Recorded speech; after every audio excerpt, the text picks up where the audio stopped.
welcome to LD3D's Roll Call, where a group of northern pasty folks play Dungeons and Dragons.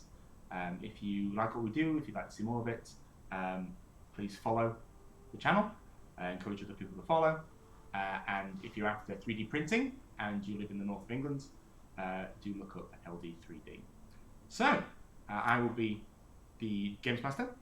My name's Luke, and I want to introduce you to the players. So we'll start on the left.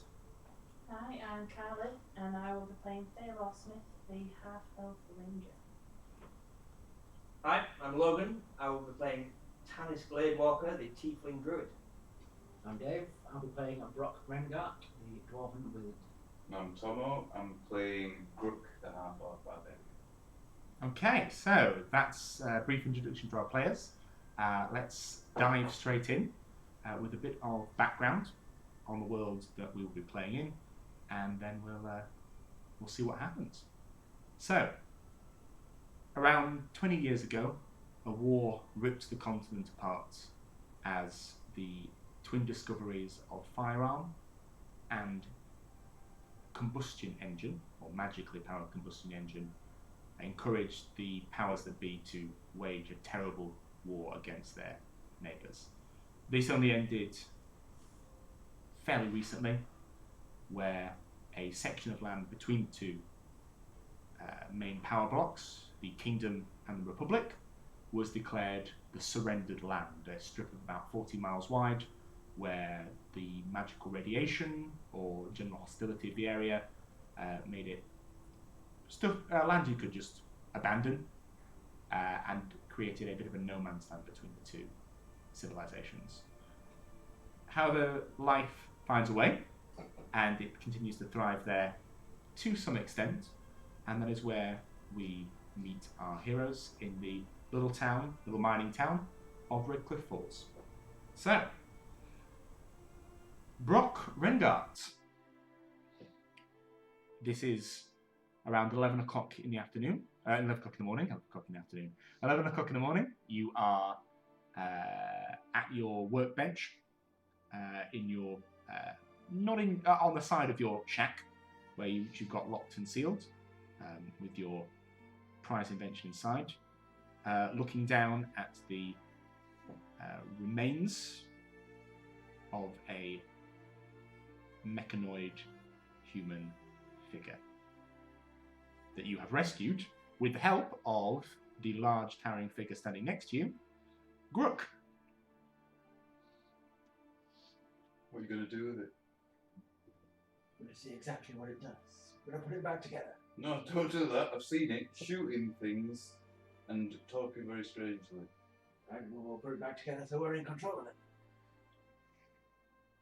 Don't you please? I'm going to look around. Okay, just stay out of the light.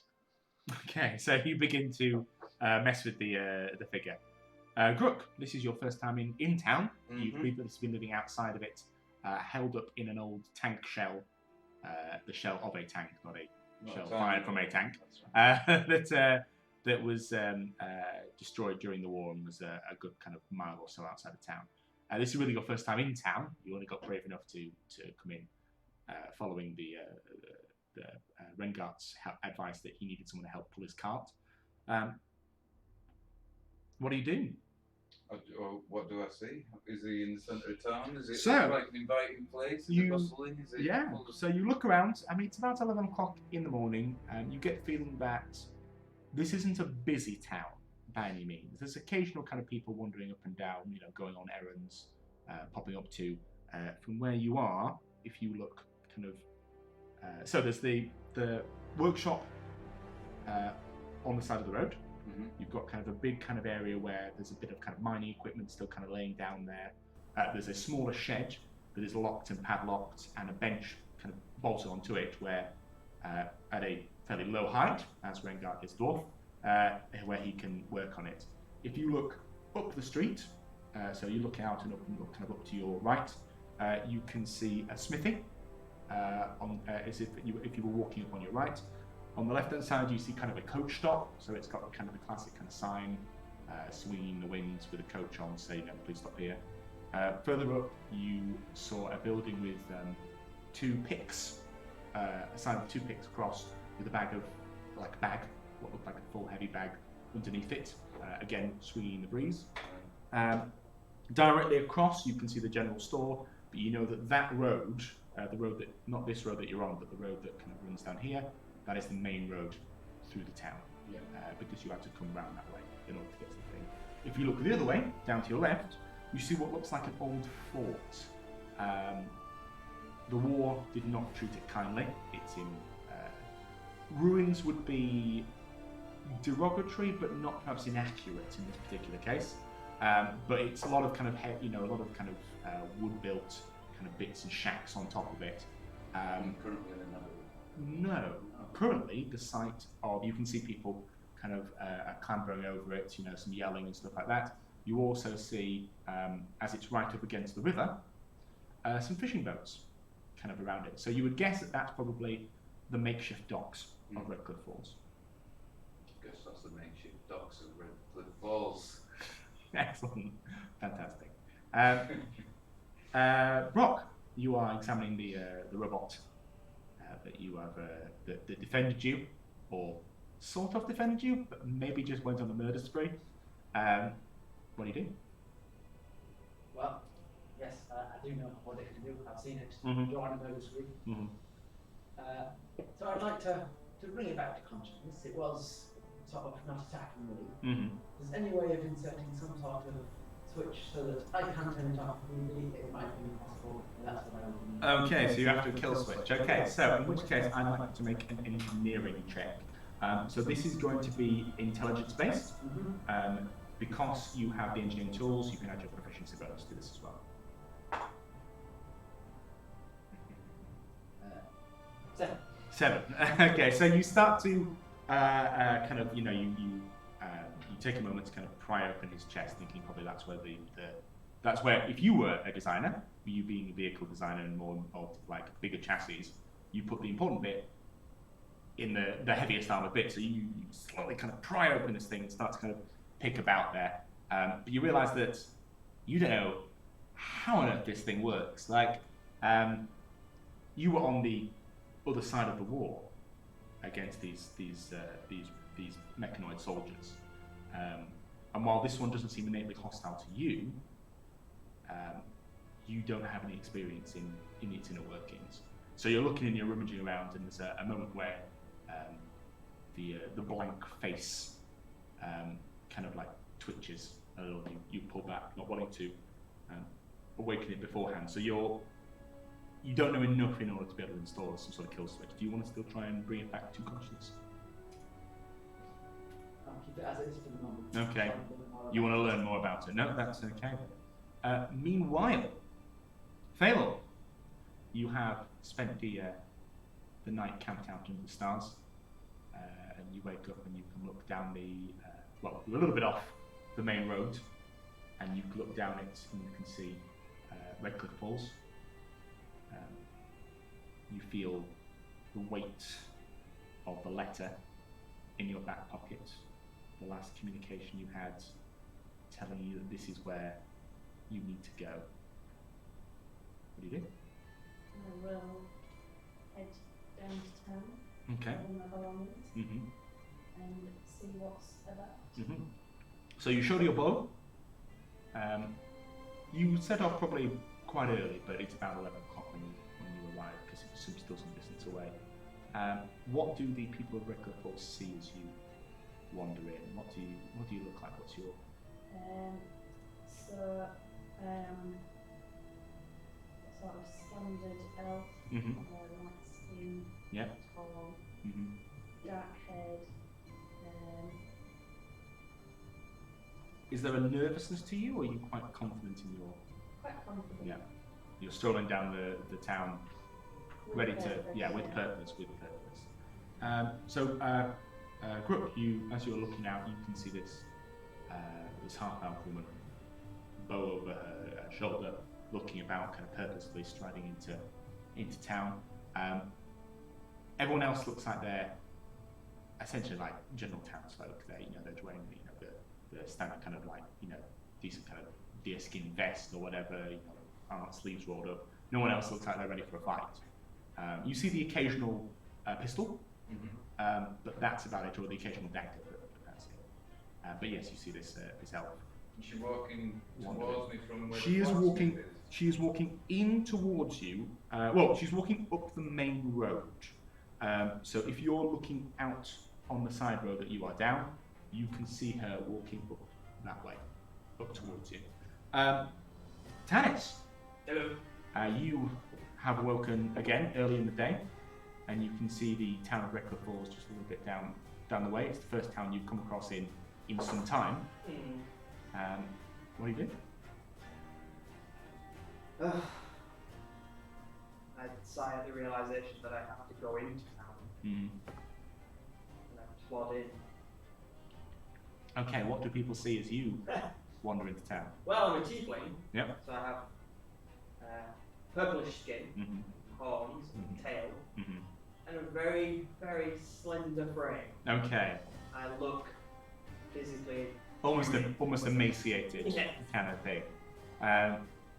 So you, Grook, as you're kind of looking down one way, your eyes wander back and you can see a horned individual. Is the tiefling the thing that I would be likely to see? Or You have I probably seen- have been aware of tieflings. While none of your band of raiders that you were previously stuck with were tieflings, you are not unfamiliar with the species. So you know they're civilized people. You also No. maybe have some bias in that they seem to be quite silver tongued and a little bit tricksy. Do you see one wandering down robes, kind of travelling outfit? What are you wearing here? Well, as I'm heading into town, Yeah. I've taken a step before going into town and changing into my fine clothes. Okay. So you see a tiefling dandy walking downtown, Yeah. twirling a cane as he does so. Well, Big foppish hat, yeah. feather. I'm wearing most of the bells in the anime tradition. Yeah. Just respect. Most of the bells. Can everyone make a perception check, please? Yeah. Mm. 8. Okay. Oh, I'm not starting. Yeah, you're busy with this robot. And 12. okay, so you are Grook, you are like these are the most interesting people you've ever seen since the robot that you just Rengar, you are too busy, elbow deep in this robot. Thaylor, you are looking at the sights and sounds of the town, looking at the field developing. However, it is a good thing that Tanis was more aware, because he hears a coming up behind him, and you turn to see what looks like an armoured wagon, horseless, but heavily armour plated, with a gentleman on top with what looks like a small ballista roll into town. It is coming right down the middle of the road. You are standing right in the middle of the road. Oh, What do you do? I dive to the side. Okay, make an athletics check. Uh-oh. I will allow acrobatics because you will. Those two are on the main road. I'm on the side. You will allow acrobatics. Yeah, there is no chance of you being hit by this vehicle. I'm still in the workshop. Yeah. Score? 4. Okay. So you dive. You are able to get out of the way of the vehicle, but you actually dive into. This is the kind of classic Western town where the sidewalks are raised up. So as you dive over, you trip and your head goes down. And you just smack into the thing. So Phalor, you watch as this vehicle comes rumbling down. It's far away from you that you are not concerned about it. But you see the tiefling who kind of was wandering in, twirling a cane, very dandyish. Suddenly turn around and panic, dash off, kind of trip almost over his own tail, and slam his head real hard on the wooden thing. Can you take a point of damage, please, for that? So Phalor, you are the only person to see the. Oh, and no, actually, Grook is. Well, at this point, Grook, yeah, you are now aware of this vehicle as you kind of failed to see the commotion it's caused. You both see it pull up outside the mining HQ, or the building with the two mining picks, and a gentleman kind of get out of it and start to have a discussion with a clerk who's kind of bustled out, very kind of pocket watch kind of thing, kind of thing, and there's a bit of a chat there. Phelan, what do you? So yeah, you're looking at this site. The tiefling is kind of like sitting on the ground, clutching his head. He keeps on kind of touching to see if it's bleeding. it's not bleeding, but yeah, you're checking your horns. What do you do? Given his very slight frame and puny appearance, Basically a child. I sort of take a bit of pity and go to see if he's You okay. wander over. You alright? What the hell is wrong with people? With these stupid machines. I'm going to give them a piece of my mind when it stops hurting. Grunk, you're watching this exchange. You're also watching now. After a brief conversation, it looks like the paperwork's been exchanged. The guard basically that's come with the vehicle opens up the back, and another guard below gives him a chest around kind of this big, nice kind of domed, heavily locked, dark wood kind of thing. Hands it over, and the guard kind of starts to walk it into the room. That's a big one to get that master one of these days, so. Okay. So half-minded wandering up towards the blacksmith. Okay. So you hoik your thing and you start to wander up to the blacksmith. Meanwhile. Get up. Mm-hmm. Indignantly dust myself off. Right. Excuse me, madam. Stomp towards them. Okay, so you're stopping towards. Well, as best as I Yeah. Okay, so you kind of and at this point the guy with the chest has gone inside with the clerk. There is a guard kind of leaning against the vehicle, and there's the driver as well. Driver. Well, that makes sense. He was really in charge of this Okay. thing. What do you do? Stomp up as close as I can get to him. Okay. Point up at him. Mm. Say, what the hell's wrong with you, maniac? Driver kind of looks down, and he says, "Charles." And then you hear shh as a metal blade gets pulled, and you look to the side where the guard is now standing holding a sword. Not like aggressively, but just kind of boredly, and kind of says, "Please step away from the vehicle, sir." I step away. Excellent, okay. I cast thaumaturgy Alright. to make my voice booming. Yeah. I say again, what the hell's wrong with you? Make an intimidation check. Okay. Okay, so the guard says, "Sir, I'm going to need you to not speak so loud and maybe step another step away from the vehicle." The driver is, you see, rolling a cigarette. "Please, sir, we're on very important business from the kingdom. If you will step away." I step away. Yep. A further step. Excellent. I use thaumaturgy Mm-hmm. to light a cigarette before it's finished rolling. Before he's finished rolling it. Okay. So as this guy as well, the cigarette talks. Damn! The guard says, "Are you all right, Frank?" "Yeah, Charles. It's just fucking. I don't know what's fucking going on. It's I spin on my heel, with a swish of my tail, Yeah. and walk away. All right. At that point, That'll learn him. Charles kind of looks around. He sees you going, so he decides you're not ready yet. And puts the sword away, and he goes to talk to the driver. So, Phelan, you've watched this whole thing. You're probably familiar with some magic, so you can see some of that was his special powers. Yep. I will ask him what was said and if he knows what they're here for. Go for it. So do you know what happened there? Yeah, they nearly ran me over. Apart from that, everyone saw that. But that's What did he say why he's here? no, Did he say anything to you? Of any use? just to step off. No. I will go up to the wagon. Okay. So how close do you get to it?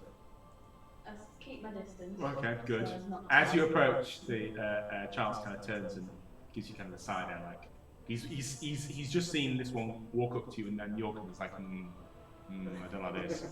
Okay. So, I'm not with him. I just wondered what you're doing here, and if this is sort of how. Well, it's kingdom business, love.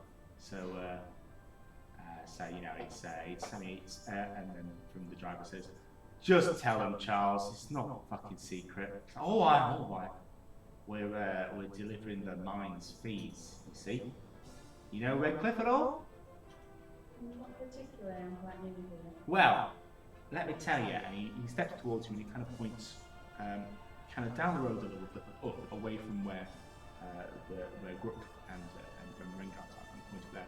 Well, up there is Redcliffe Mines. We've got some kind of quality iron that comes out of there, but all the work's done by prisoners. You see, convicts, and in their freedom. But every month we bring in the pay slips, the wage kind of tickets, so that the Lord of the Manor, see, can cash them in for gold, so he can get his money for his hire. So that's what's in the thing, pay slips. You know, for anyone with any civilized collection, there's a good kind of maybe like 10,000 gold in that chest, but all in paper. See, it's easier to carry. You know, you don't want to like chuck around 10,000 gold worth of gold. Oh, we'd be here all day. Isn't that right, Fred? Fred is just he's re-rolling. He's there. So you new in town, are you? Yeah, fairly new. Yeah? You checked out any other sites yet? No, I camped here last night. Oh yeah, okay, so no connections in town then? No one you know around here? Well, that remains to be seen. Oh, come looking for someone, have you? Possible. Wow. I wish you all the luck in the world, my dear. Have you any recommendations of where to check out in town? Well, I mean, the only real site of any interest is the Lusty Prospector, which is the bar down there. And he points down, and you can see a big kind of tavern kind of building up against the crossroads between the one that goes up to the mines and the one that kind of goes back out of town in the direction that Tanis, this tiefling wandered down. And says, yeah, that's the main thing of attraction here. I mean, unless you're into mining, in which case there's the mines. But you know, your best way to see that is to go commit a crime in the civilized world and get sent there. I mean, it's very hard to commit a crime around here because there ain't any laws. And that's why I'm employed. That's why I've got my sword. That's why the truck's armoured. That's why we've got the big ballista on top. So you have no laws here? In the surrendered lands? You kidding me? Nah, no one claims this. I mean, there's the old sheriff, old Machino, down there, and he points back the way you came to a building where it looks fairly nondescript, really, other than a couple of the windows have bars on. That's their little sheriff station. I mean, he's not really the law. There's no real laws. But you know, the guy in the big house up there, and he points up to your. Let's see which way you're facing. Kind of behind you, up to your. Kind of if you turn that way up to your kind of left, you can see the Redcliffe Falls, the side of the cliff that's given it its name, which has this massive kind of melted red rock formation that's flowing down it. It's solid, but it looks like it's flowing water, which gives the town its name. But up on the top you can see a bit of a manor house. And so yeah, you know, the Lord employs him, but he's not really a lawman. Not like I am, you see. So, the Lord? Yeah. From up there? Yeah. Lord Calfrin. Yeah, well, Lord Redcliffe, but, you know, it's not really a place anymore, is it? So, you know, not with any lords, so yeah, it's Lord Calfrin. Lord Calfrin, Fred, what is he? He's the second. Lord Calthorne II. Yeah, he's up there. That's where he sits. His big house, big manor house. He owns the mines, you see, so he's still got the money, and he can afford to employ old Machino, you see. So has he always been here then? Well, from what I remember, now I'm not from Redcliffe, so my recollection's a bit hazy, you know, but you don't do a run for the last 10 years without picking up a bit, you see. His dad had the place when it was still part of the kingdom. No, it was part of the Republic. Nah, Fred, it was part of the kingdom. When it was part of the kingdom, you see. But then when it got surrendered, he kind of struck up a deal with the kingdom, with the Republic. With the kingdom, Fred. Because the deal's with us. He's got to deal with the Republic as well. Fred, am I telling the story? Or you telling the story? You're telling the story. Yeah, I'm telling the story. He's got to deal with the kingdom, you see, for prisoners, for iron, for gold. And that's what it's been like for the last 5-6 years, really. And at that point, there's a clunk, clunk, clunk as the other guy, the other soldier kind of comes out, the other guard comes out of the mining town again, the two thing directly behind them, and says, right, we're ready to go. Get back in the truck. Come on, get back in. And he says, right, what? Nice to meet you, love. Hope you're here next time. Maybe I'll take you out and see the sights, eh? All right, and then he piles in, and the guy gets in, and Fred at the wheel just goes, oh, jeez. And when he starts revving the thing. And now, how familiar are you with these vehicles? Slightly. Mm-hmm. I've never been in one, Mm-hmm. given one or anything. Mm-hmm. But where I was from, there were some being built. Yeah. So you see the kind of telltale kind of underlight, that kind of pulsing with red, as you can tell the engine is building up its magical charge, and then you see the kind of slight burn out of these 4 big exhausts that are kind of sticking up there. And the vehicle kind of slowly does kind of a 3-point turn in the middle of the street in order to go back the way it came. Yeah, and Tanis, you're like, oh god! It's not even... Now, Tanis, you have seen these vehicles not this particular build of vehicle, but you are very familiar with vehicles. Is there any particular reaction, or you just kind of stay out of its way at this point? I might spit. Okay. You spit at it. Shake my angry fist. And the vehicle drives off, ignoring you, as you would expect. When they're well out of the relatively short distance I can throw, pick up a stone. Let's do it. Was about 3 feet. Yeah. Rengard, you spent the last kind of 20 minutes or so trying to work out this metal man. Make another engineering check, please. 16, okay. You think you've worked out how to reactivate it. What's more interesting is that its damage seems to have started repairing itself. Now, it's doing it very slowly, and that's why it's taking you so long to notice it, but the metal plates have slowly started to kind of advance builds, kind of connect together, and even your kind of tinkering, any kind of bit that you've gone, oh, I wonder what happens if I do this, and see the reaction, you see that those wires have started to just kind of sink back together. Not quite rebinding yet, but they're definitely not where you left it. So you get the idea that there is more to this than just kind of mechanics. There is definitely a magical component, which is good because that's your expertise. Grook, you have reached the smithy in this time. It's not that far. It's just up the road. Is it close to the mining? It's across the road. So from the road you're coming up from the vehicle depot, basically.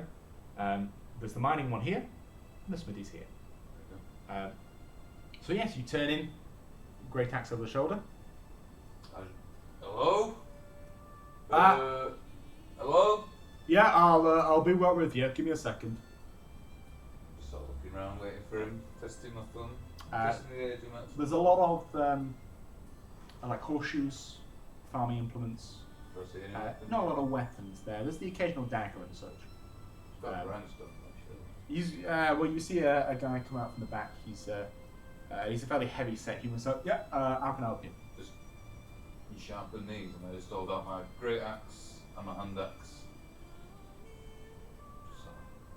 Just raising my eyebrows, thrusting them towards him. Well, hey, my social. and he just pushes them slowly kind of back. Look, okay, sharpen, yeah. Yeah. Well, I mean, it's going to cost you. Well.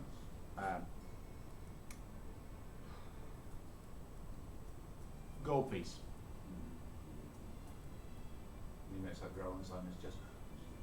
Make He knows he's only spent like 20p so far. make an intimidation check.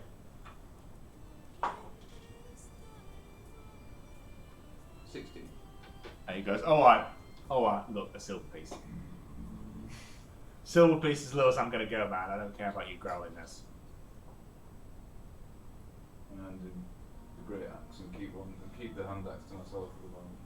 All right. And he goes and he starts to sharpen it. Meanwhile, back in the main street.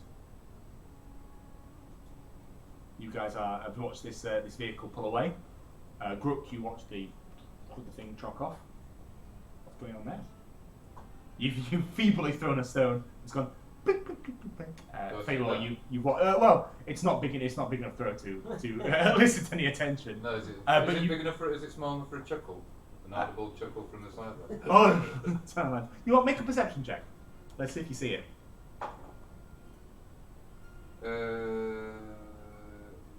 No.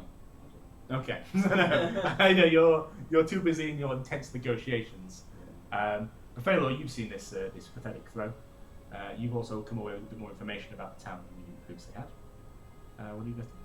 What's going on here? I hate this place. Why are you here? I'm looking for things. I have to be here. I need to find people. What kind of people? My kind of people. No, not my kind of people. The other my kind of people. What's the other kind of people? People like me. I realise that's very confusing. Now you're looking at a purple horned gentleman in a fancy outfit. So make of that what you will. Yeah. Doesn't seem like the Druids. I'm looking for druids. right. And have you information that they're here? It's a starting point. And where are you from? Somewhere, possibly near here. You don't know. No, I'm not really sure. That's why I'm looking for the druids. They'll know. Maybe. You seem a bit confused. I'm very confused. I've had a hard life. It's been terrible. You look like a child. I'm 32 years old. Wow, okay. Right, you're older than me then. I'm sorry. I thought you were a child. I know. Maybe you could come with me to the tavern and vouch for me and say that I'm not a child and therefore I'm allowed to purchase the beer. I'll come with you to the tavern. We'll see who's there before I vouch. Okay. So you guys head To the up boatman. to the lusty prospector. Unlikely to be checked for underage drinking before. Yeah, because there's no laws. I've that taken that is as meaning I look like I'm 6. fairly unlikely. My child. I'm failing at the moment. And you guys wander up the street. Now, at this point, I would like everyone to make another perception check, please.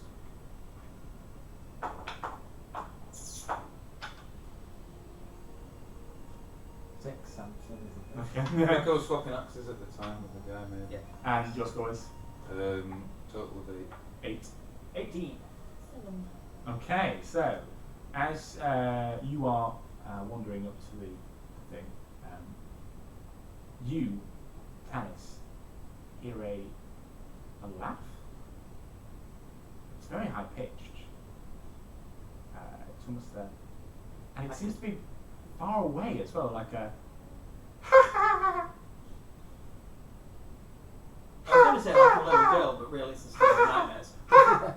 then you hear another one on top of it, which obviously I can't do because I've only got one throat. Go on, go for it. I'm not going to do. I'm not going to. You know what? Just in post, can we just like dupe it over the top of it? That'd be great. Yeah. You hear a ha ha ha ha ha ha, and you slowly look. And at this point, you've just been crossing across the crossroads, where there's the smithy, the mining thing, a road that goes down, the main road that goes up to the inn. And you look up, and you see a dust cloud, and you see shapes moving towards the town at speed. I've dealt with this already. I'm not getting run over again. Move to the side. Okay, so you're like, oh, move to the side. Phalor, you see Tannis go, oh! And he just starts to this tiefling starts to dodge sideways. What do you do? Follow him. And you're like, as you dodge to the side, you ha ha ha ha ha ha, get louder and louder and louder as you watch a what looks like a hyena with a little something on top of it get closer and closer and closer. And as you look, you realise that there's a few hyenas, and they're small now, but they're still some distance away. Oh, they look nasty. And with your perception of 18, you also see that there is a couple of riders on each one. And more than that, in the back, you hear a distinctive vroom, vroom, vroom, as you see a low, dark shape following them. This looks like trouble. It's there maybe a minute and a half off. I cast Thaumaturgy Okay. on myself again to make my voice 3 times louder, Mhm. and I just shout, 2 arms! Make a persuasion check. Oh dear. With disadvantage, because no one knows your voice. I hear it and I'm like, yeah. You're like, yeah, I'm up. Let's do this. I've got 2 Oh, arms. what a I've got waste. 2 arms. What do you Dual 20s. get? I got 18. The other one was an actual 20. Okay, so 2 arms! And as you yell this, you hear from the tavern that you've been heading towards, there's a clatter, and a couple of guys kind of run out and are holding pistols, and they're like, what's going on, what's going on? And they look at the road and say, oh shit! And they start, oh yeah! And one of them runs back and says, barricade the doors, barricade the doors! And the one's like, better tell the sheriff! And he starts running down the road. Brooke, you are right there. You see this guy, oh shit! Was he giving me my great axe back yet? Or which axe is he sharpening? Well, he's just kind of like, oh, that's done there. What's going on? What's going 2 on? arms, I should say to him and grab the axe. Hey! 1 silver! Hmm? Give me 1 silver! And I'm already disappearing out the door. Okay. Oh god! Hey, buddy, give me 1 silver! Oh shit! And he runs back into his thing. You are still busy with this robot. You can hear a bit of commotion behind you, but you're just too busy pulling bits out. So as you guys are standing sort of at the side of the road looking up, there's a as this. Well, describe yourself, Brooke. He's about 190 centimetres tall, nearly as wide. Can you give that? Can you give that imperial, please? Rather than He's about 6'4" There you go. by 6 by 5.5 or something. Okay. Olive That's brown- what he's roughly cuboid. He's roughly cuboid with olive brown Cuboid. skin, Yeah. quite a heavy set jaw, and like quite bright eyes under a quite heavy brow, but it doesn't look, rough and ready like a warhammer orc. He's got quite a humanoid set about his features, but he is bow-legged, quite short legs, quite long, big arms. And he's got that sort of puppy dog look about him, of enthusiasm about everything. And he's come running out because he thinks he's won the 2 arms competition. I've got 2 arms! And he looks down the road and sees this cloud of dust, and he immediately thinks that it might be his ex-road gang. His ex-employers. His ex-employers, his ex-family, as it were. Left on bad terms. So yes, you guys see these shapes moving towards you. What do you do? They're about a minute off now. What are people around us doing? There's a general panic. You hear kind of doors slamming and Rather than people coming out to fight the... everyone's just locking up. There is no there appears to be no kind of concerted effort like, oh, let's get the city militia, because the city militia's one guy. Mr. Machino, Yeah, Mr. Machino. I mean, you still watching that guy running down like, Sheriff! Sheriff! And he's banging on the door, Sheriff! Sheriff! Fuck, he's drunk again! And he starts to kind of try and run around the side maybe, or maybe he's trying to climb up or something. So yeah, there's a bit of commotion kind of further down the street where the sheriff's thing is.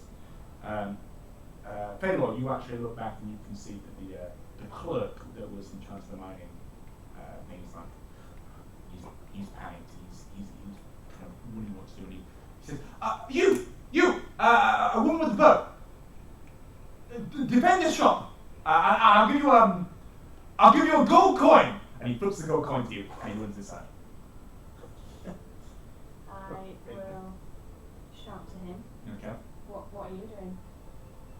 I sort of nervously unsheath with a nice curve Yeah. my twin sickles. Okay. Do you know what these are?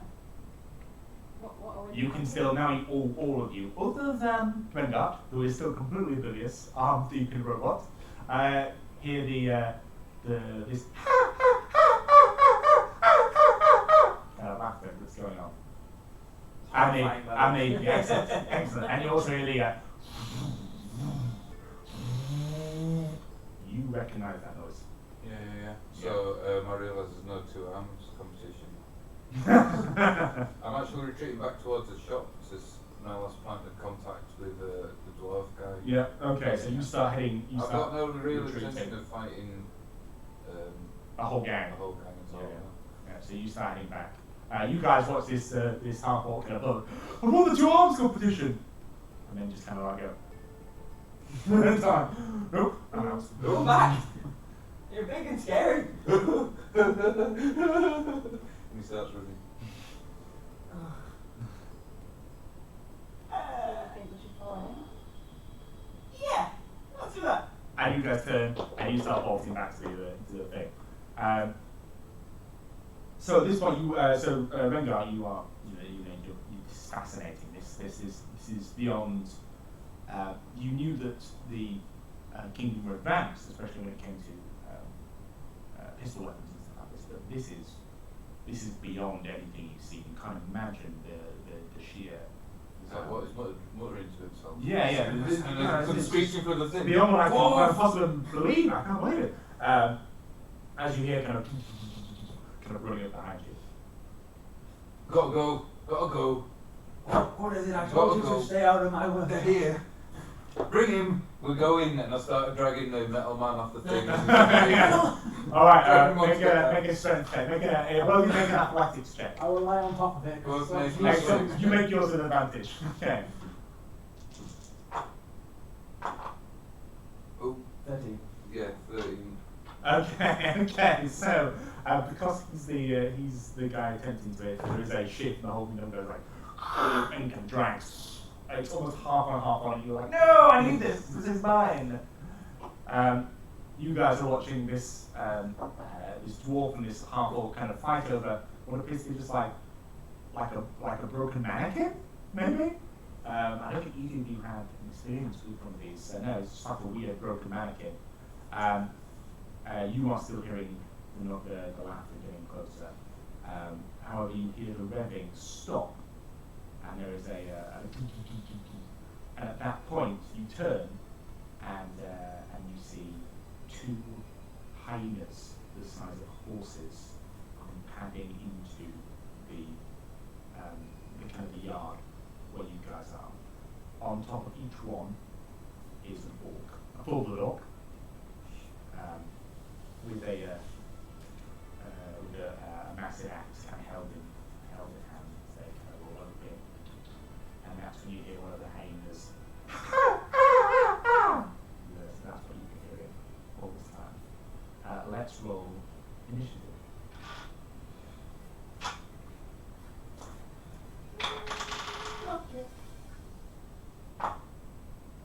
So, what do you get? 16. 16 for Brooke. 7. You are rolling real bad. It's changed that. You're a little 12. off of the 12 for Tice, And Phil? 9. 9. Okay. We're not. So. We're on the upstart as a group. Yeah, you are. Probably a group, yeah, I don't know who you guys are. Oh my god, these people are chasing me as well. Oof. Okay. So, no, at this point they're working together. Okay, so, Rook, Yes. you are presented by these two orcs, sword in hand, How on far? top of the hyena. They're coming very close, they're about 40 feet away from you. So I'm getting one of my javelins out while looking if there's like a back way through the thing and saying, is there a back way through the thing? I mean, you're in As a free action. an open yard, but there is a very high kind of Fence. fence around it. Yeah.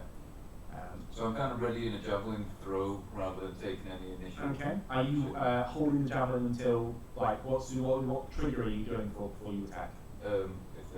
If they come for me, if they advance, I don't know if they're here to intimidate the town. I don't want to get involved in any trouble. I just want to go back to my town. Yeah, you're ready. Okay. Tanis, what's your dex modifier? 0. Okay. At this point, the orcs, one of them looks at the other and just grins and hoists himself off this hyena, just lifts up and gets down. And he cracks his thing and he pulls the sword and kind of does this.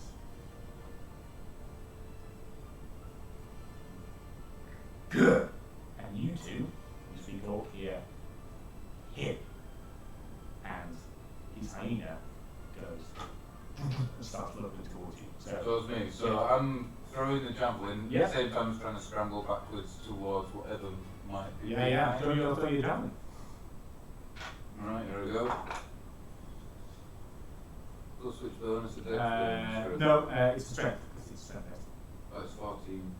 Plus are you proficient with it? Yes, Right, 16. 16. Yeah, roll for damage. Oh, what line? 1d6 plus 3 piercing. Oh, 4. 4 damage in total, yeah? Yeah. Okay, so your javelin sinks through the air and just hits this hyena. This hyena still kind of barrels into you. What is your AC? 13. Just gets you, okay. So you kind of start to go about this hyena loops and kind of bites down into your shoulder. You take 8 damage as this hyena starts to sink its jaws into your shoulder.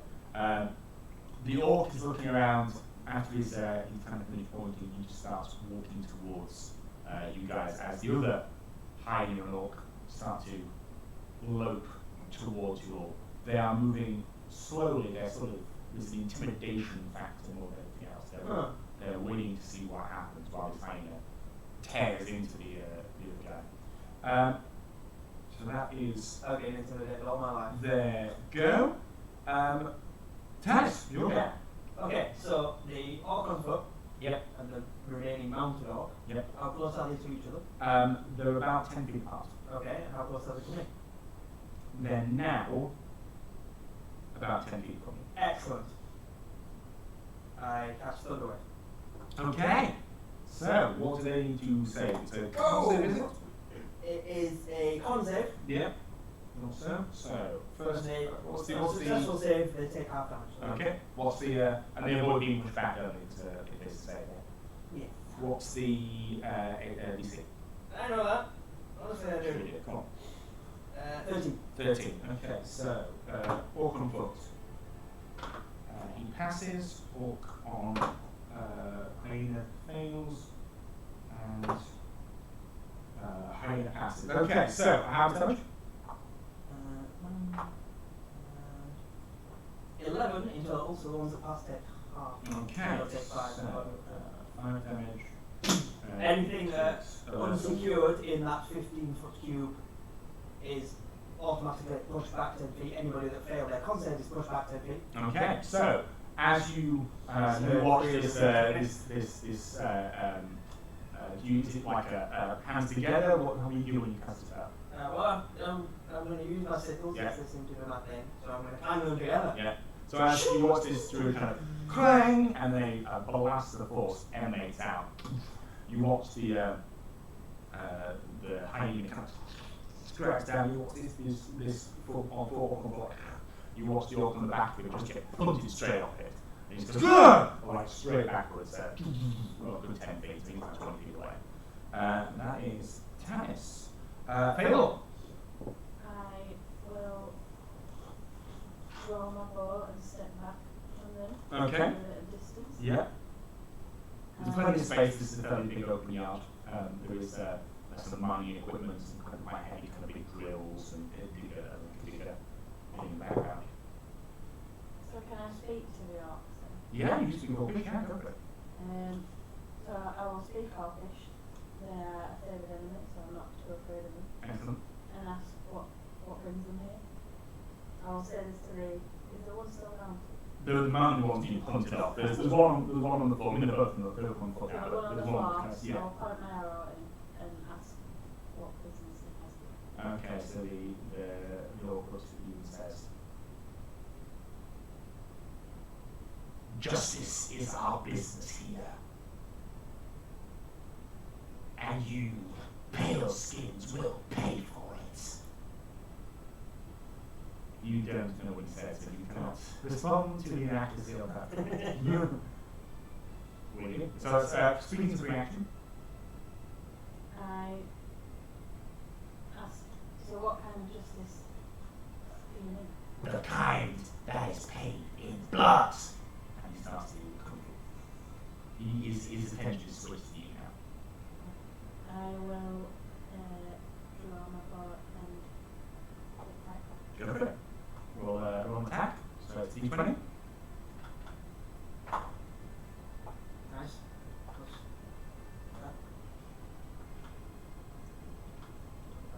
25. 25 hits. Roll for damage.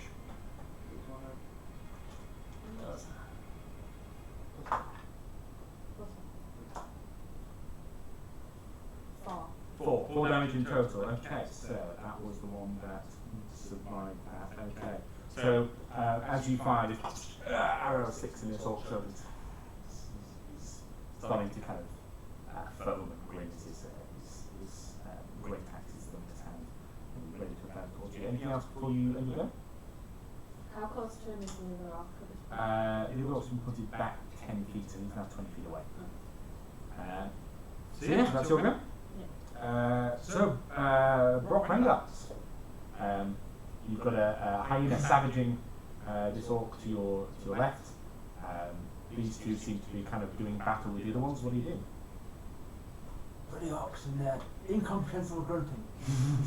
Cast Unseen Servant. Okay. Because the half orc appears to be indisposed at the moment. Excellent. Along with my Unseen Servant, I shall start dragging the Warforged robot Okay. back to my shed where my special project is. Amazing. Has a lock on the Okay, door. fine. So you clap your hands together. You feel the invisible presence of the unseen servant appear, and you command it to grab this body and start dragging. Make a strength athletics check with advantage because you have the aid of the unseen servant. Is it my strength or is it the Unseen Servant's strength? Your strength. He is assisting you. It's just 7 then, in that case. Okay, so you make a good effort, but you maybe get only 5 feet away since it's heavy. And you feel as though your unseen servant really isn't putting the effort that he should.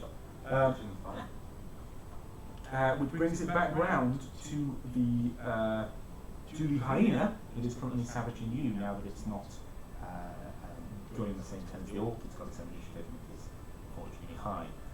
So it's going to take another bite. Oh, it's not biting me at the moment. It took a big bite out of you. You are still standing, you're not being pushed to the ground or whatever, but it's right up against you. It's going to take a right big chunk out of you, the first one. Does a 20 beat your AC? Yeah. Okay.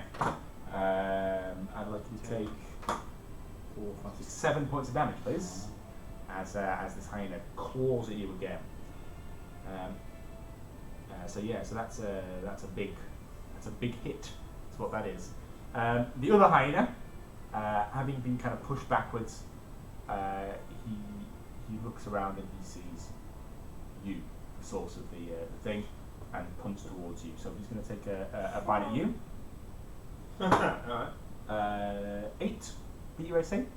No. No. So the jaws snap shut as you as you dive back. So you are right up against one hyena. You are right up against the other. And that is there. Go. Grook, it's you. All this biting's got me in a raging frenzy. Okay, so you would like to rage and also frenzy. I'd like to rage and frenzy. Go for it, man. Giving me 2 attacks with bonus. This turn on the guy in front of me. Make some hits, man. Pulling my great axe out and swinging it in a huge circle around my head while bellowing and leaking green fluid.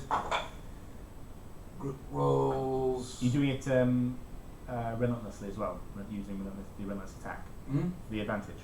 I'm using the frenzy advantage and attacks using strength. No, I get advantage. Oh, just because it's frenzy. Oh yeah, okay, yeah. So yeah, it's advantage. So what'd you get? Pick the highest. How'd you figure? 15. 15 hits. Roll for damage. Oh no, sorry, 17. 17. Yeah, roll for damage. So it's D12. D12 plus 3. 13. 13. And on the back swing of the axe, It's a big hit. I get 18. 18 hits. Roll for damage. 11. 11. Ooh. So you see Grook. Well, you are in a perfect position to actually see it, Rengart, as you kind of struggle with this robot body, as you see this fairly kind of what you probably term is fairly a cowardly look. Just kind of his eyes just go like blank, and he just starts to wail on this hyena. And it's taken some hits. It's looking bad, but it's still kind of up and kicking, definitely. That brings it down to Grook. So these 2 orcs, one of them is on his back, so he kind of pulls himself up, looks around, and starts to move towards his hyena. He's not quite got enough speed to actually get to it, but he's heading towards the hyena that's up against you, Tanis. Phalor, the orc that you shot, comes at you aggressively. Does a 21 beat your AC? Yes, so the orc comes smashing down with his great axe against you,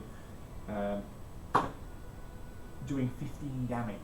It's a perfect hit as you kind of try and duck out the way. This axe tears into your side. And this orc's like right up against you now, going with blood. And there go. Which brings it round to Tanis. I don't like this situation. Hyena's right up in your face. I'm going to cast bark skin on myself. Okay.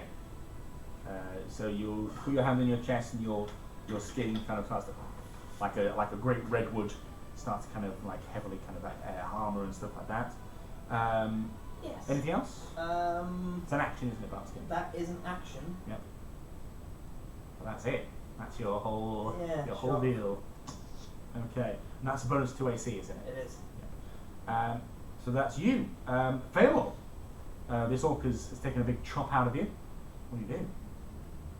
So he's now on top of it. He's right up against you, yeah. Now, you could shoot him at point blank range, but it will be at disadvantage, so 2d20, pick the lowest.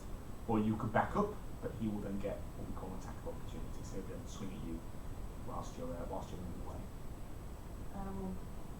Instead, draw my short sword. Okay, so you drop your bow, your hand goes, out comes your short sword, and you're just going to give him a good stabbing. Yeah. Go for it, roll a hit. So it's the same bonus because short swords are dex based weapons. Oh, I've missed another damage bonus. Come on, man. Do 4 extra damage. Add it later on.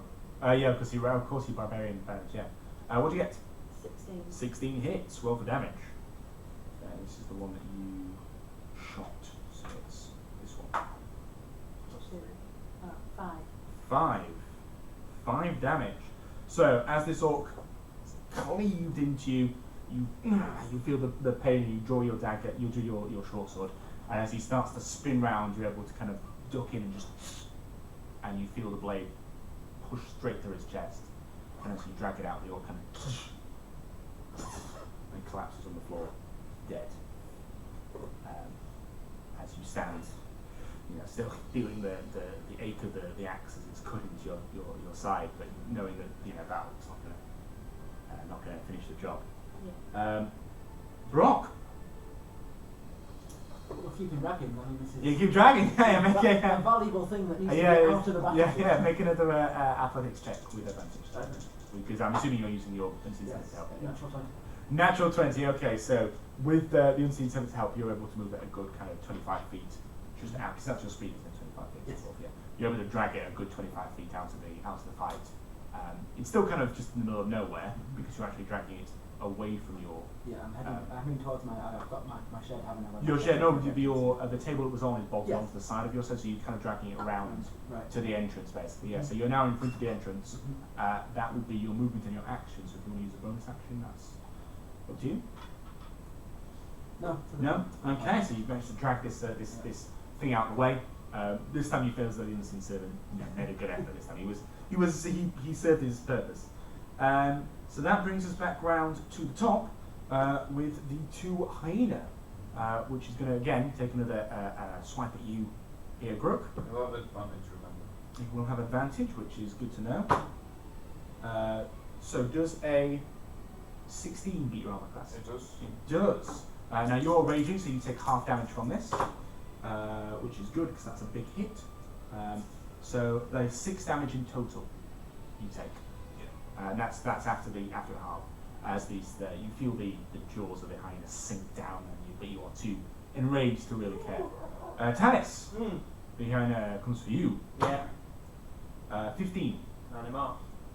So you feel the jaws snap on your arm and you kind of pull it away. You feel the flakes of the bark can kind of tear away from it as you do. And you sneer in its face. That's the hyenas.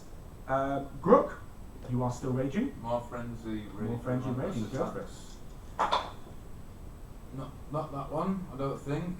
What'd you score?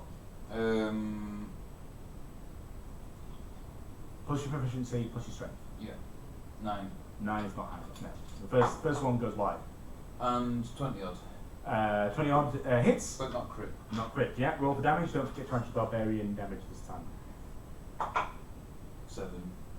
And plus your... That was it, altogether. Altogether, okay.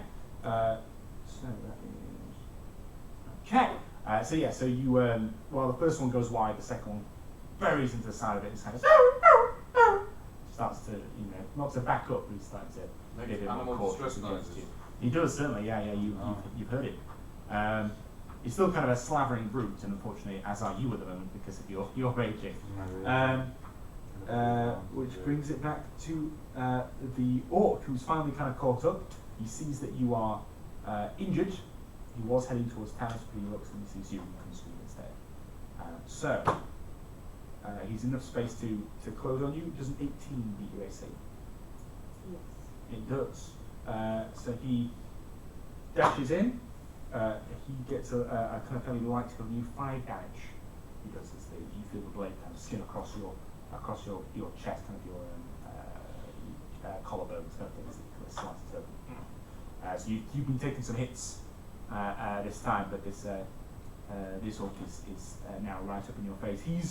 He's been hurt. He has been, after being punched off a thing, you feel the wind he's looking pretty rough, but he's right up against you now. The other one's dead, so they don't get a go. Tanis. Yes. The hyena's spitting out bits of bark now, and its things still looking back at you and leering. What do you do? I am casting poison spray. Poison spray. So, Con save. from where you are standing, because of your unfavorable position, if you were to dodge sideways, there's a good chance you can hit that orc as well. You will not with the same thing, because it's a 15-foot spray, isn't it? Is it, or is it just one target? No, it's just a puff in front of me. Okay, no, ignore that then. Okay, go for it. It's a con save. Con save, okay. On the hyena. What's the AC? 13. Okay, so your hand goes out because he's hiding. It's like just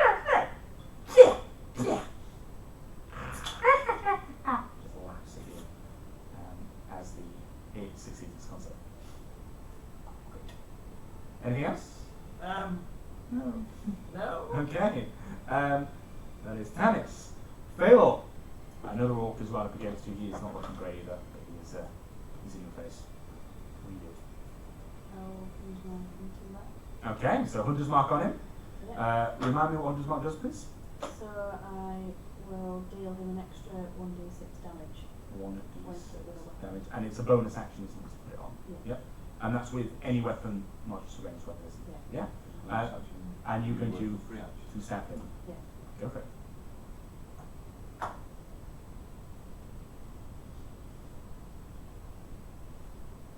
So 17. 17 hits, roll for damage, and don't forget to roll the extra d6.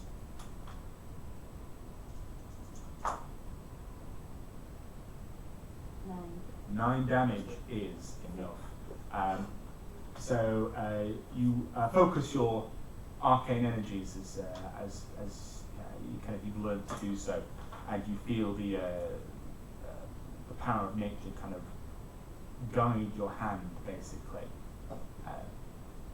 and you pause for a moment. There's a moment of perfect stillness as this orc is moving over you, taking another swipe, and you see his arm range, and you realise his form is just off. He's just overbalanced, and you've got your short sword kind of down there, kind of a classic kind of warrior pose, and you just slide your other foot out, and as he moves towards you, his foot hits yours, and he tumbles forwards, and you don't even have to move. All you have to do is put your weight into the thing as the orc just slides onto the blade, and then you're able to just kind of flip him off. And then, fuck you all, yeah! So that's the second orc gone. I'm able to flip him off. Brock, you have managed to pull this robot around the sides of the shed. What do you do? So straight to the battle. Am I right to think the orcs are clearly losing here? Well, you look around. There is one hyena right up against this purple faced individual who don't know who it is. Grook is kind of wailing on another, but he's they seem both pretty hurt at this point. You also see a half elf who is standing over now 2 bodies of orcs. She's clearly just like taking them out. She's not looking good, but she's not looking healthy, but she's still standing, whereas the other 2 orcs are not. So it's just these big kind of hyena creatures. One of them doesn't look great. The other one looks pretty good. Like the one up against Tanis is looking fairly healthy. Okay. What do you do? Well, it's possible that Grook and the elf have this. So Okay.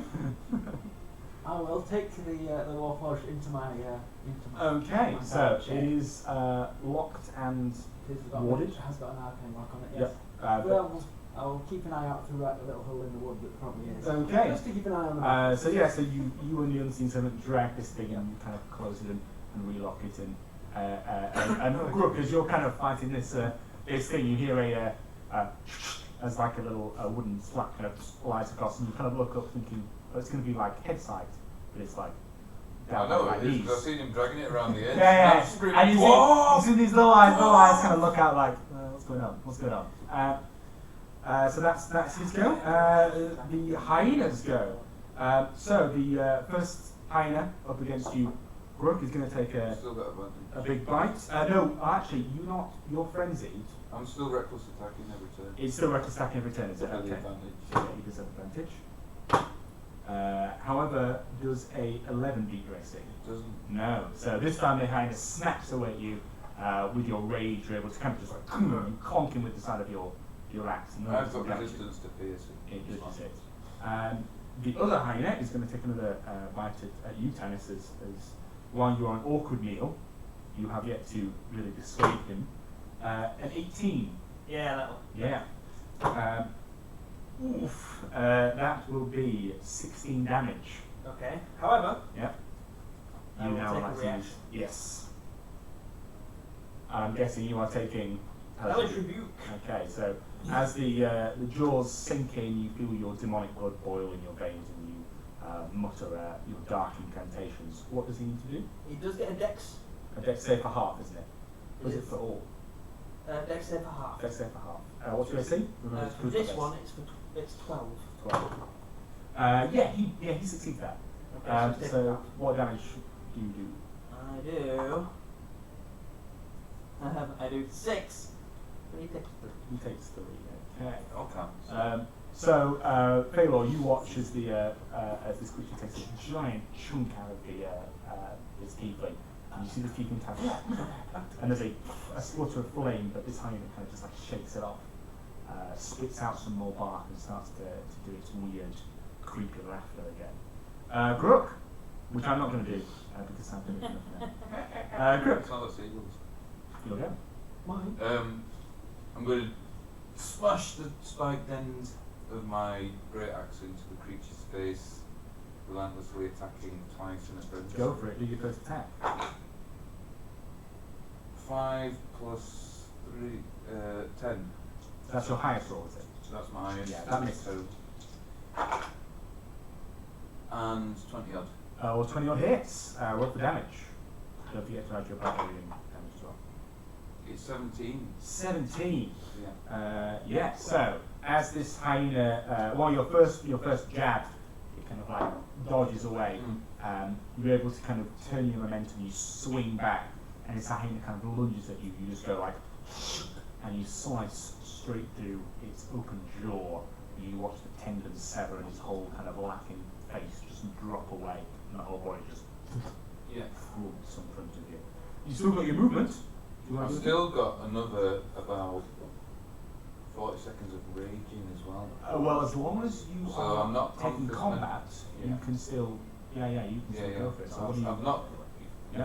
I'm still looking for a target in my instincts. When you look around, you can see the two eyes of this dwarf like, peering out. You're also looking at a giant hyena kind of, it's just taking a giant bite out of this redwood human.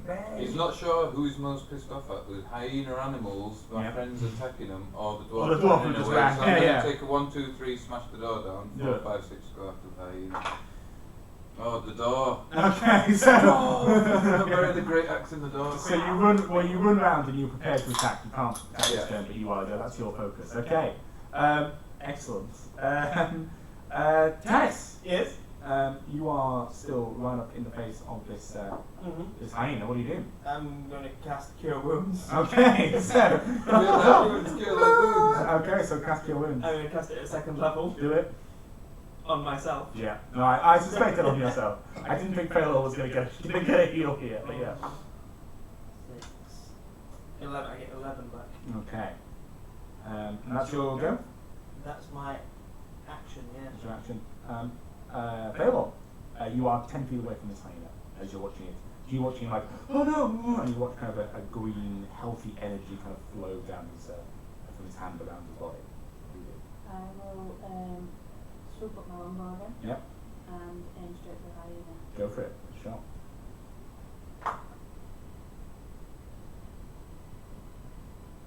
Still score? It's not one, is it? 10. 10 is not enough. So as you fire, because you just kind of picked the momentum's not quite right, and the arrow kind of skims off the top, and the hyena's kind of but still focused on Tanis. Do you have any other action, anything else you can do, or I mean, now I can't remember if you guys can do it. You can't. You should have done it when you died, but do you want to transfer the 100 mark? Actually, you can do it on a subsequent turn. Ah. So don't cost you your spell slot, but you can transfer your 100 marks. You can move it. So you move it to hyena. Yeah. Okay. So that hyena is 100 marked. Okay. And Brock, you watch this orc going, dwarf, and start to run around to the door. What do? You can't see the door from where you are because you're peering out. Yes. Watching this hyena. I'm assuming you've got a slot on every side. Yes. Because, yeah, you're a paranoid dwarf. Yeah. So I will go to the side where I can hear him from. Yep. Look through. Yep. I'll probably close the slot again and just hope that my lock holds. Okay. So. Okay. And you're like, so you're just standing in the dark like, Okay, my lock is fine. I'll be fine. Okay. Worried about my luck. So that is Brock. So the hyenas go. Tanis, you asked for its meal ticket. It's going to take a bite at you. Does a 20 beat your AC? Yeah. Yeah. 10 damage. As this hyena takes another giant chomp out of your barky skin. Now, bark is not a concentration spell, is it? It is a concentration spell. That's for an hour. So it is a concentration. So I'm going to need you to make a concentration check. You have to beat 10. Add your con. We should have been doing that with 10 to take damage. So no, you're fine. So you're able to, or the pain is blinding, but you're able to hold up your bark skin. So that is Tanis. Phalor. This hyena is still kind of going for him. What do you do? Same again. Same again. Go for him with the bow. Yeah. 20. 20 hits. Not a natural 20, I'm guessing. Regular 20. Yep. So roll your damage. Don't forget to roll an extra d6 point of mark.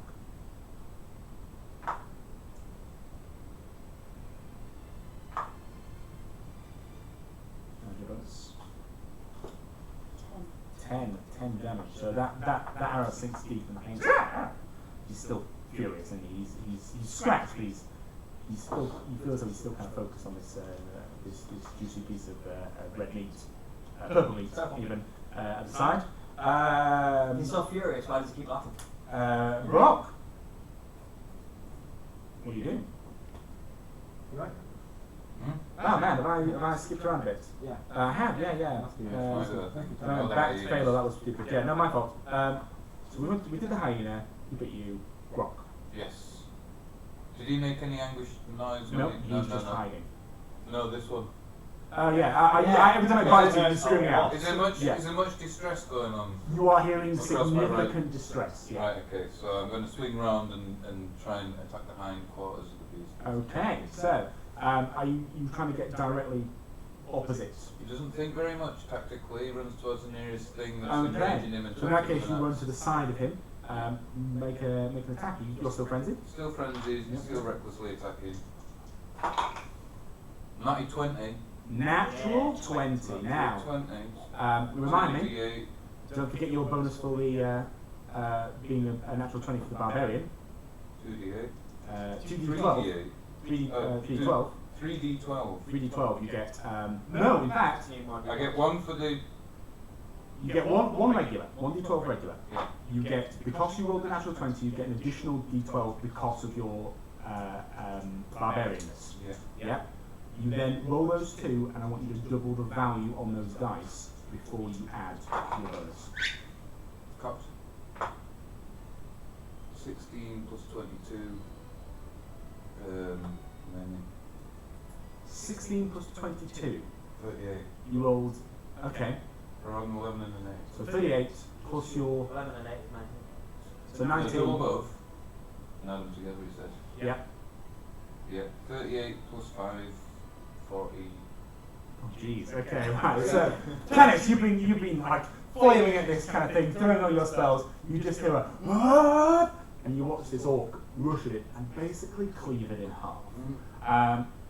There's a bit of a skip and a jump as you kind of jump up, and you just kind of like crunch your axe down, and you watch the side of this hyena spill out. Phalor, you're on the other side, and you just watch it kind of buckle and almost kind of start to fold in on itself as you watch this orcish roar, and the creature just like slumps to the ground. And I think that's a great point to take our 20-minute break. So yes, we'll be taking a break here. See you in 20 minutes.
Hello, and welcome back to Rockall. So when we left our heroes, they had just survived a couple of hyenas and their giant hyenas, not really hyenas, and their orc riders, to a varying degree of success. You are standing, you three are standing above this now basically severed corpse of a hyena, clutching your various wounds from the inside your shed. The sound of battle has gone briefly quiet. Heal me. Okay, you're using the The half elf looks like she's a bit cut up. Yep. So I'll heal her. Okay, so you're using some Burn up spells. 2 Yeah? first level slots. Take Yep. care of myself. Okay, roll them dice. So for myself, Yep. I regain 9, And and you regain 8. 8. Okay, so we should point out that this is a touch spell. So Tanis kind of grasps his chest as he and you see the green energy. He reaches out towards you. Phil, are you going to let this guy touch you? Just Let reaches. me heal you. And yeah, he says it in that voice. So you're like, Hello. yeah. Let me heal you. And you take a sound. You feel kind of the warmth of a summer's day pass through you, and you feel some of your wounds starting to up. Grok, you are the field of rage kind of passing, and you are now exhausted. So you kind of go. Yes, as it leaps away, I look down at the animals I've slain. Yeah. And the one closest to me, I go down on my knees, put its head and all its massive head onto my lap, and I'm like, I didn't know what it was doing. So you're there. Got orky tears running down my face. Cradling this, It's okay. Watching the light fade from its eyes. This and hyena. it just I will. Well, I mean, the light was tap him on the gone. shoulder. You cut it in half. So yeah, you're like, okay, it's okay. This hyena. It's okay.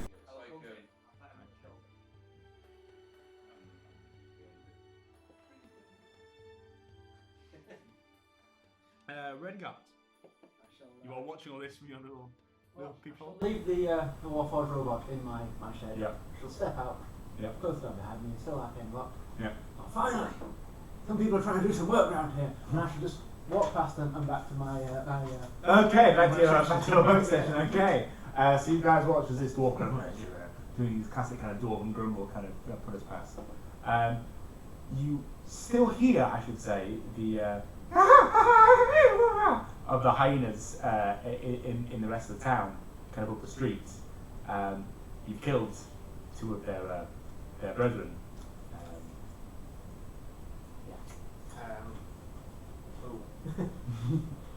However, you do then hear a sound of gunshots as you hear a figure kind of shout, "Get out of here, you varmints!" At the same time, you hear vroom, vroom, vroom, and you hear, "Ah, blah, blah." You guys, no idea what this sounds like.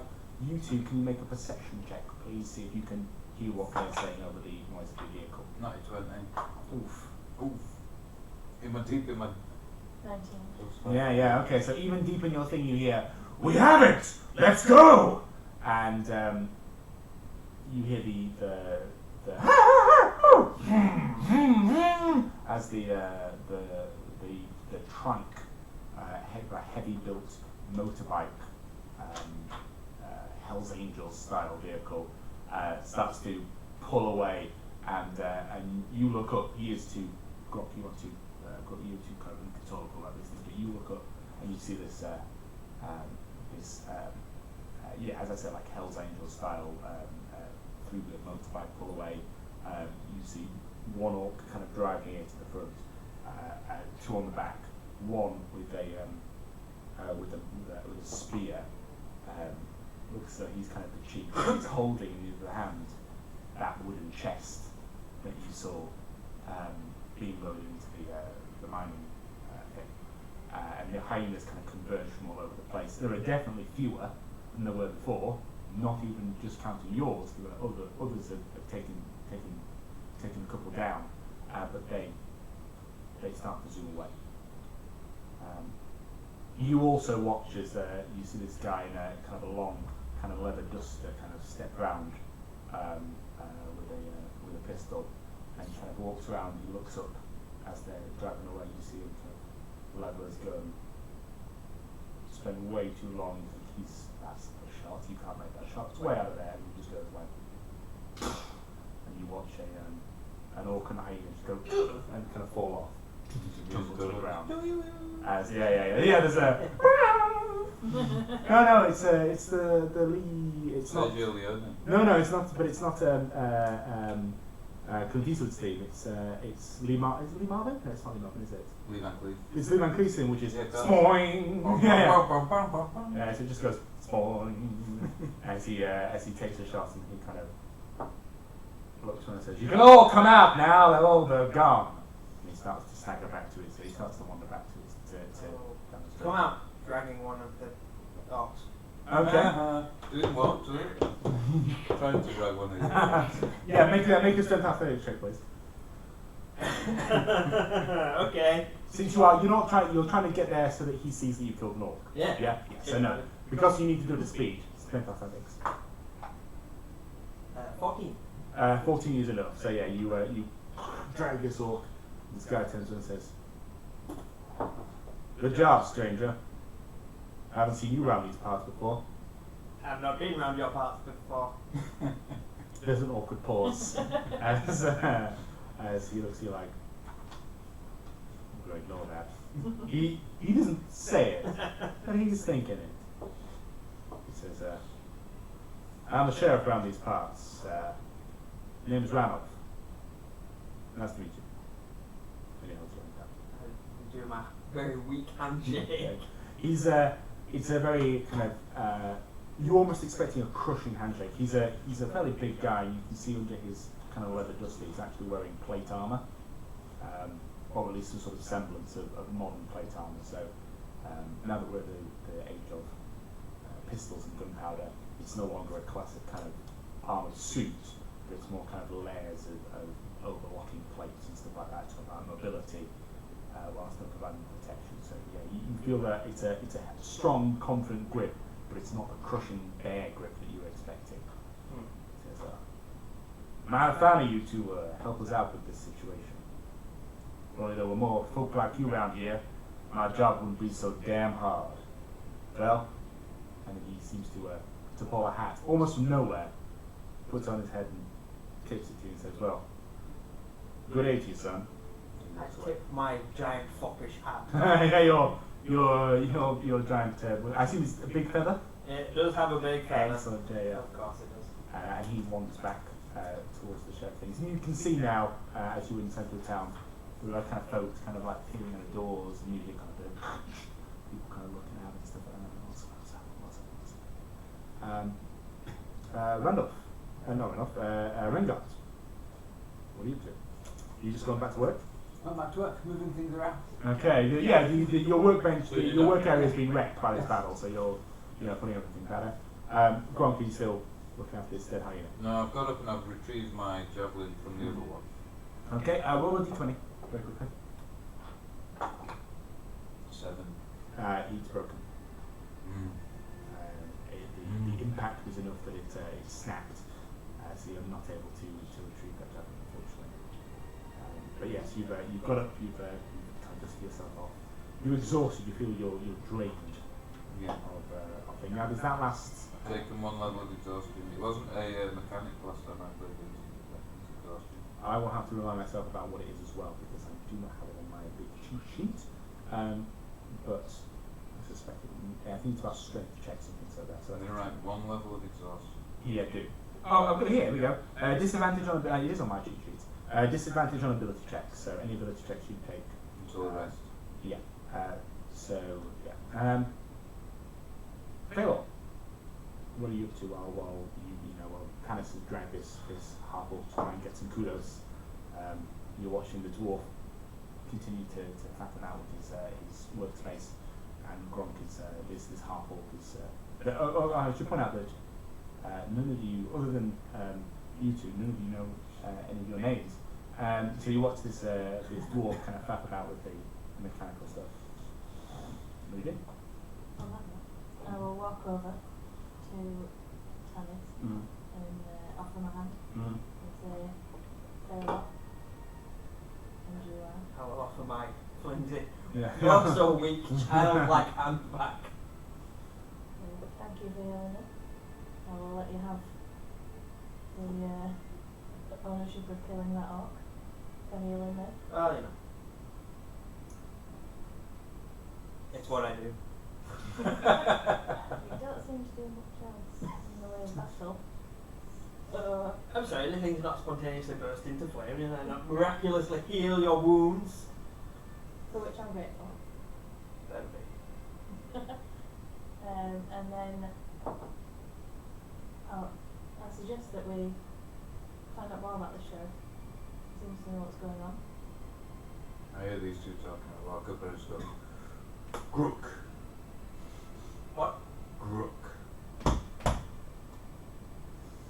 Maybe some kind of greeting. Make an insight check, please. Grook. An insight check? Make an insight check, yeah. Okay. I'm good with that.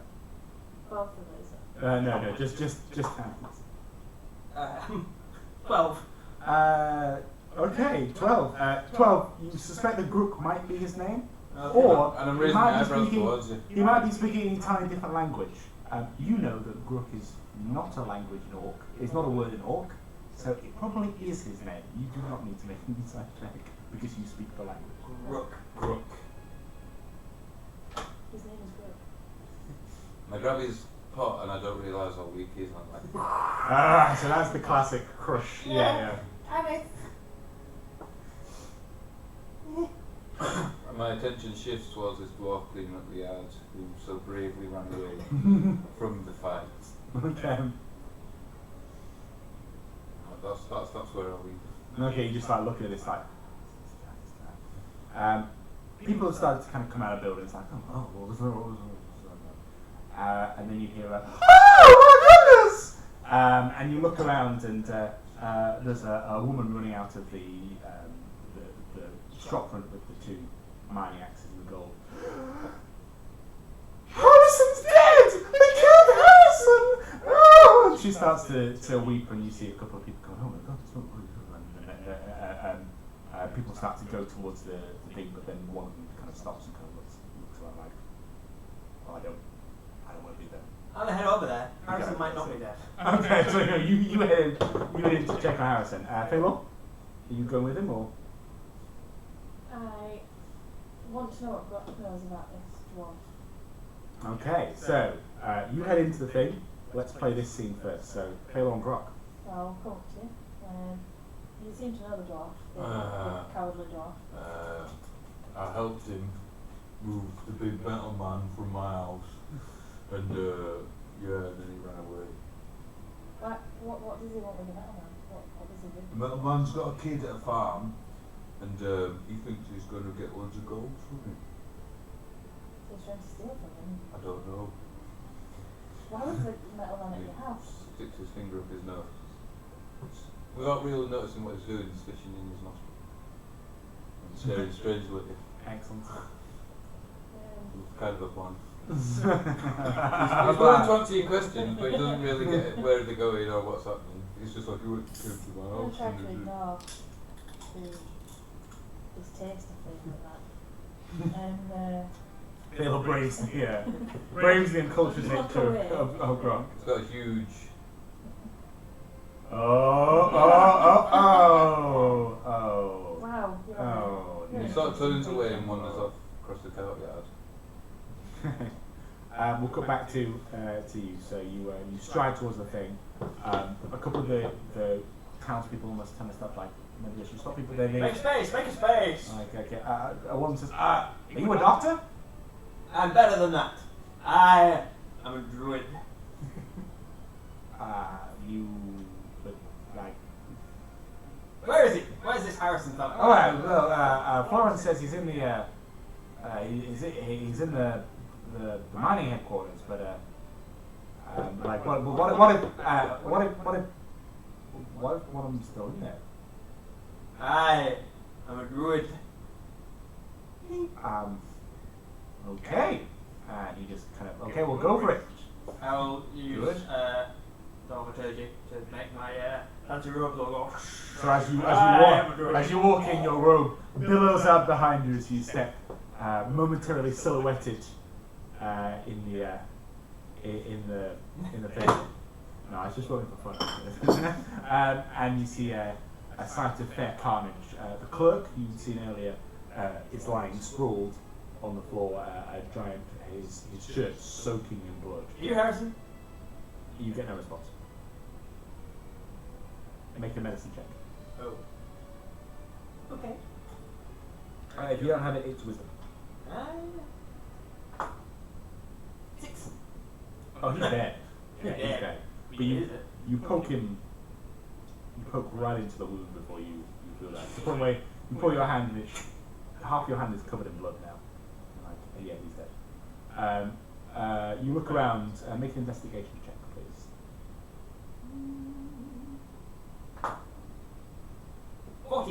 14. So as you look around, you can see, it looks as though the orcs kind of burst in here and they chop that guy up.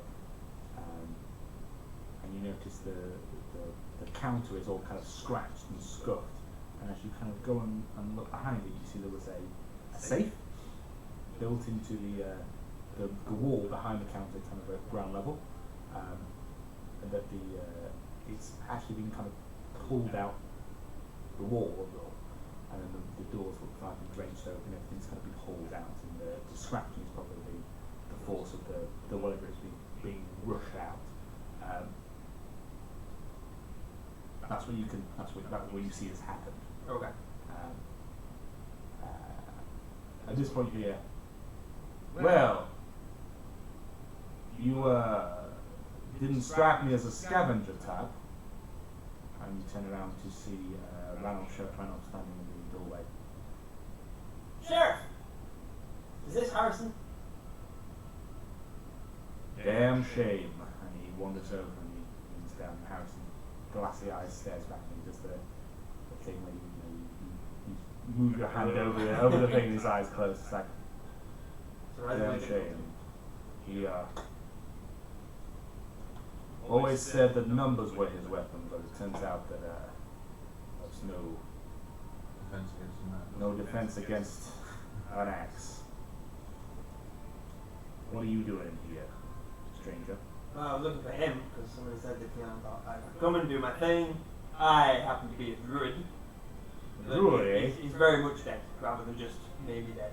So. What's a tree lover like you doing in the Badlands? I narrow my eyes. He narrows it back. There's a moment. He stands up and kind of dusts his head off. Well, he's dead. What's up with the safe? It's broken. He wanders over and looks around. And empty. I don't suppose the empty has anything to do with you, does it?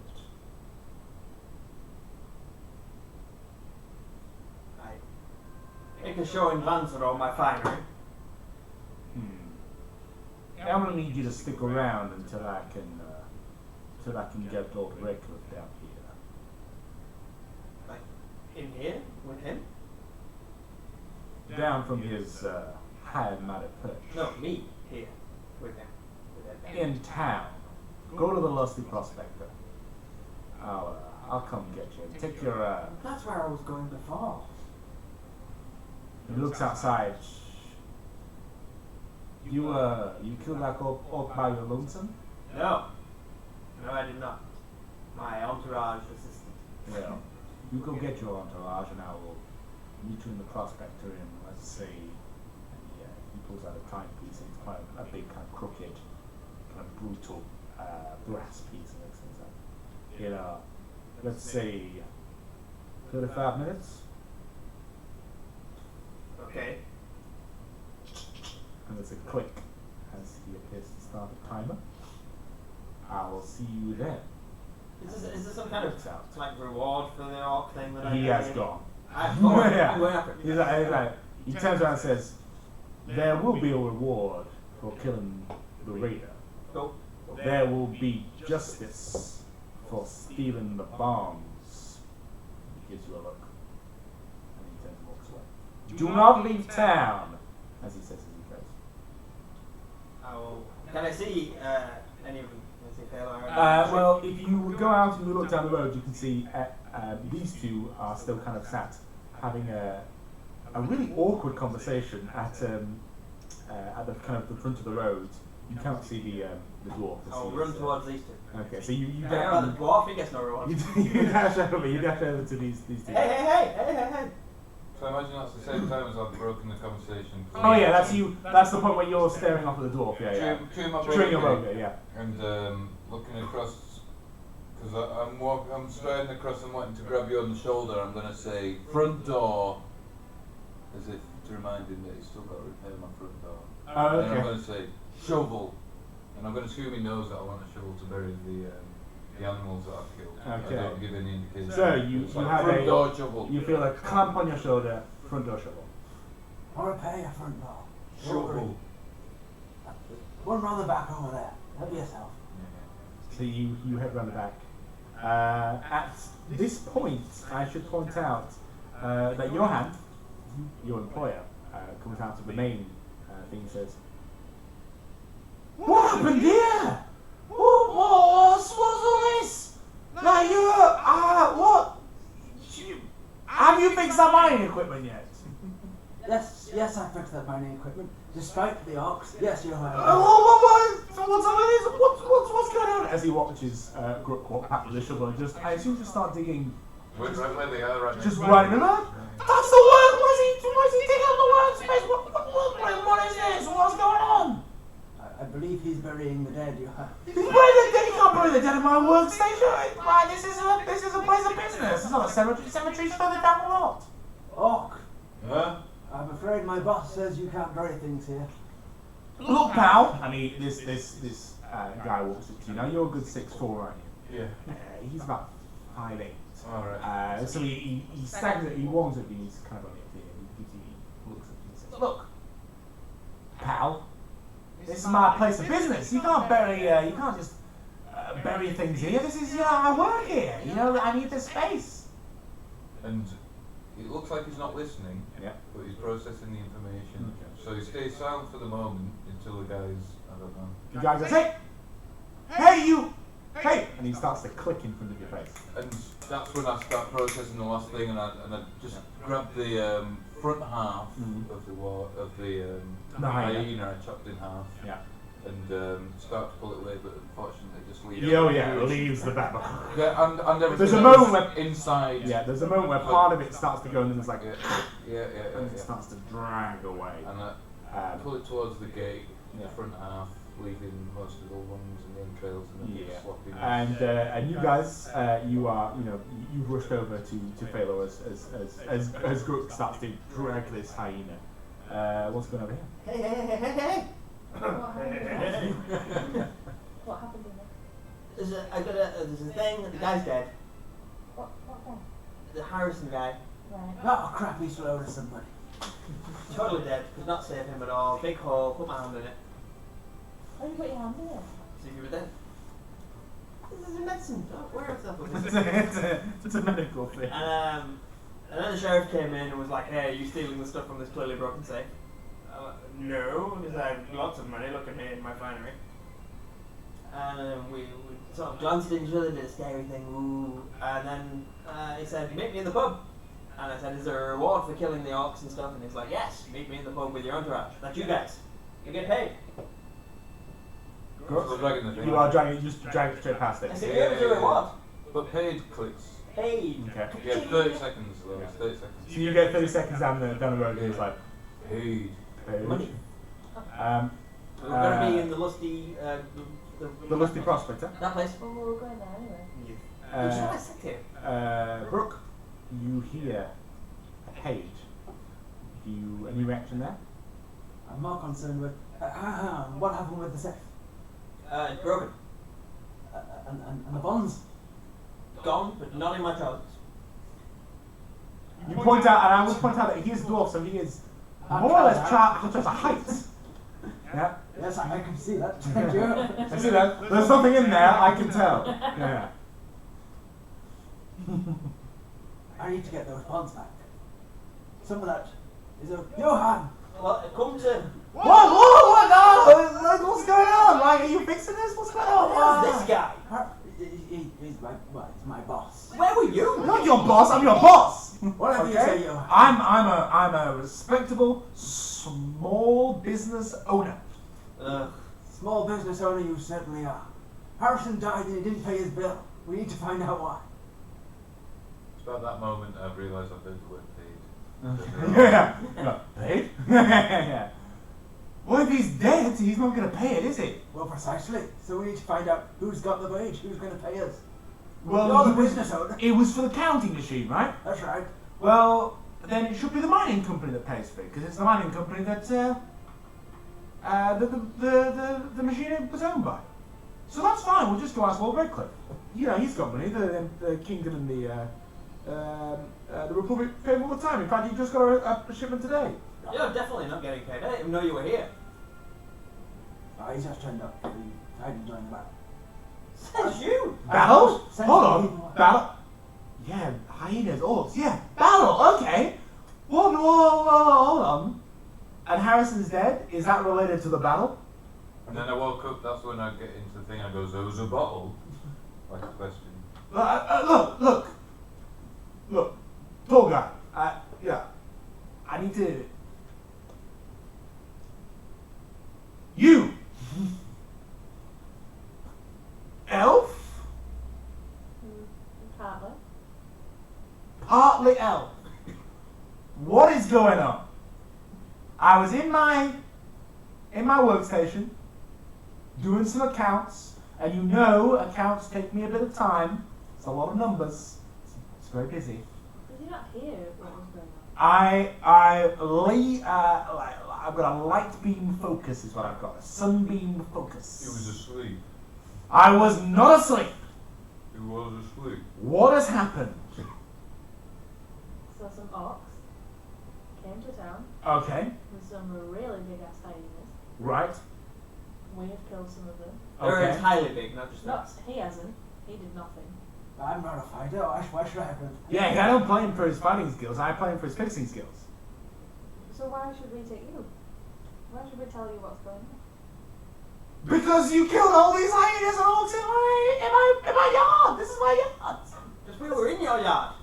Well, I failed to see how. Why are you even in my yard? What is happening? Tell me, half elf.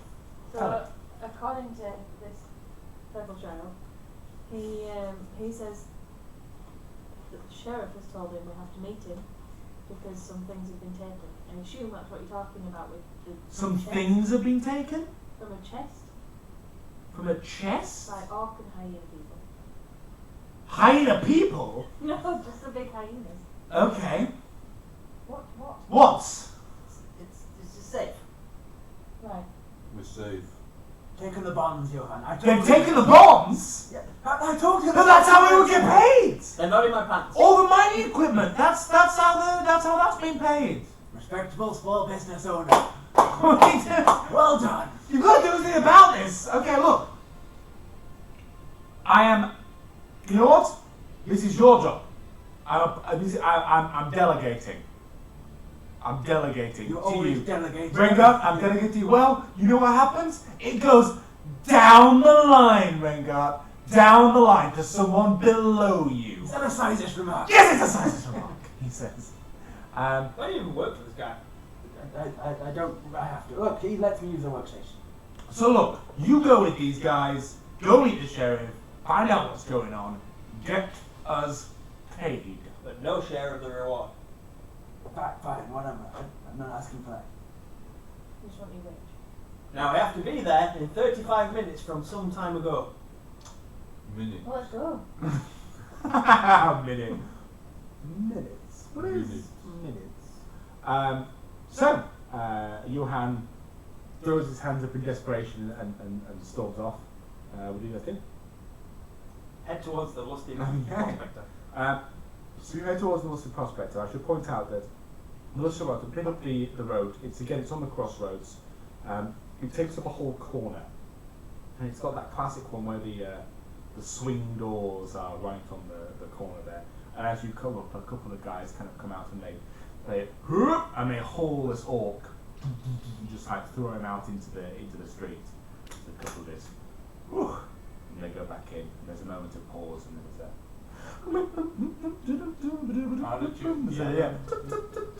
there's a bit of piano playing going on. You stole searching. Yeah. Stop searching. The door open. Is it saloon doors? Is it saloon doors? Excellent. Well, once they're open so I can stride through. I would like you to make an agility check, please. Just a straight agility. That's not a thing. You know what? No, you know what? Make dexterity, but I actually do need performance. Let's make a performance check. Performance check. Yeah, performance is better for this particular situation. I got charisma. 10. 10 is enough. As you stride in, there's a poof, and the doors, you don't even touch them, they poof, and you're able to step in quickly enough before the doors swing back. Who is directly behind you? Me. You are. So as he steps in, you're about to step in as well, and these doors go poof, and they hit you right in the nuts. They bounce right off by the power of our presence. You go. And they say, well, you have them already. And you stand over like. And I've still got a long handled shovel. You're still holding the shovel, okay. So you've got your great axe on your back, your hand out to your side, and a shovel. And a shovel. Excellent. And the two remaining. So you go in, and you can see that there has clearly been a bit of a battle in here. So there are glass bottles everywhere, shattered. Tables have all been overturned. There's another orc in the centre, lying dead, riddled with bullets. But everyone is kind of there's about half a dozen patrons starting flipping tables over. Everyone's actually like tidying up and stuff. And Is the card game going again? Well, you can see there's a situation in the corner where three people are arguing about, are we going to re-deal? Are we holding the hands? One guy has said, well, I pocketed my hand and I would like to hold on to it. And the other one says, well, obviously there was an emergency situation, so I threw my cards out. So I feel as though we should re-deal. And the third one is like, well, I told it, so I don't care. So there's a bit of a thing going on in the corner. It's one of these where the saloon is, the bar is kind of underneath a section where all the the staircases go up into a bit of a balcony above and some rooms above there. And at the top you can see some ladies starting to Seamstresses. kind of peep their way out. Needle shall be found. They are dressed in the classic kind of low-cut bodice situation. There's a couple of humans. There is a tiefling, and there is also let me just check, a half elf as well. Now, the one thing you would notice, I think all of you notice, the half elf is dressed not more conservatively, but there's less flesh showing. She's mastered the art of dressing provocatively without being overly provocative, if you will. She is also looking down She with showed the a lot of most- ankle. a lot of ankle. There's a lot of disdain in her features as she kind of looks down.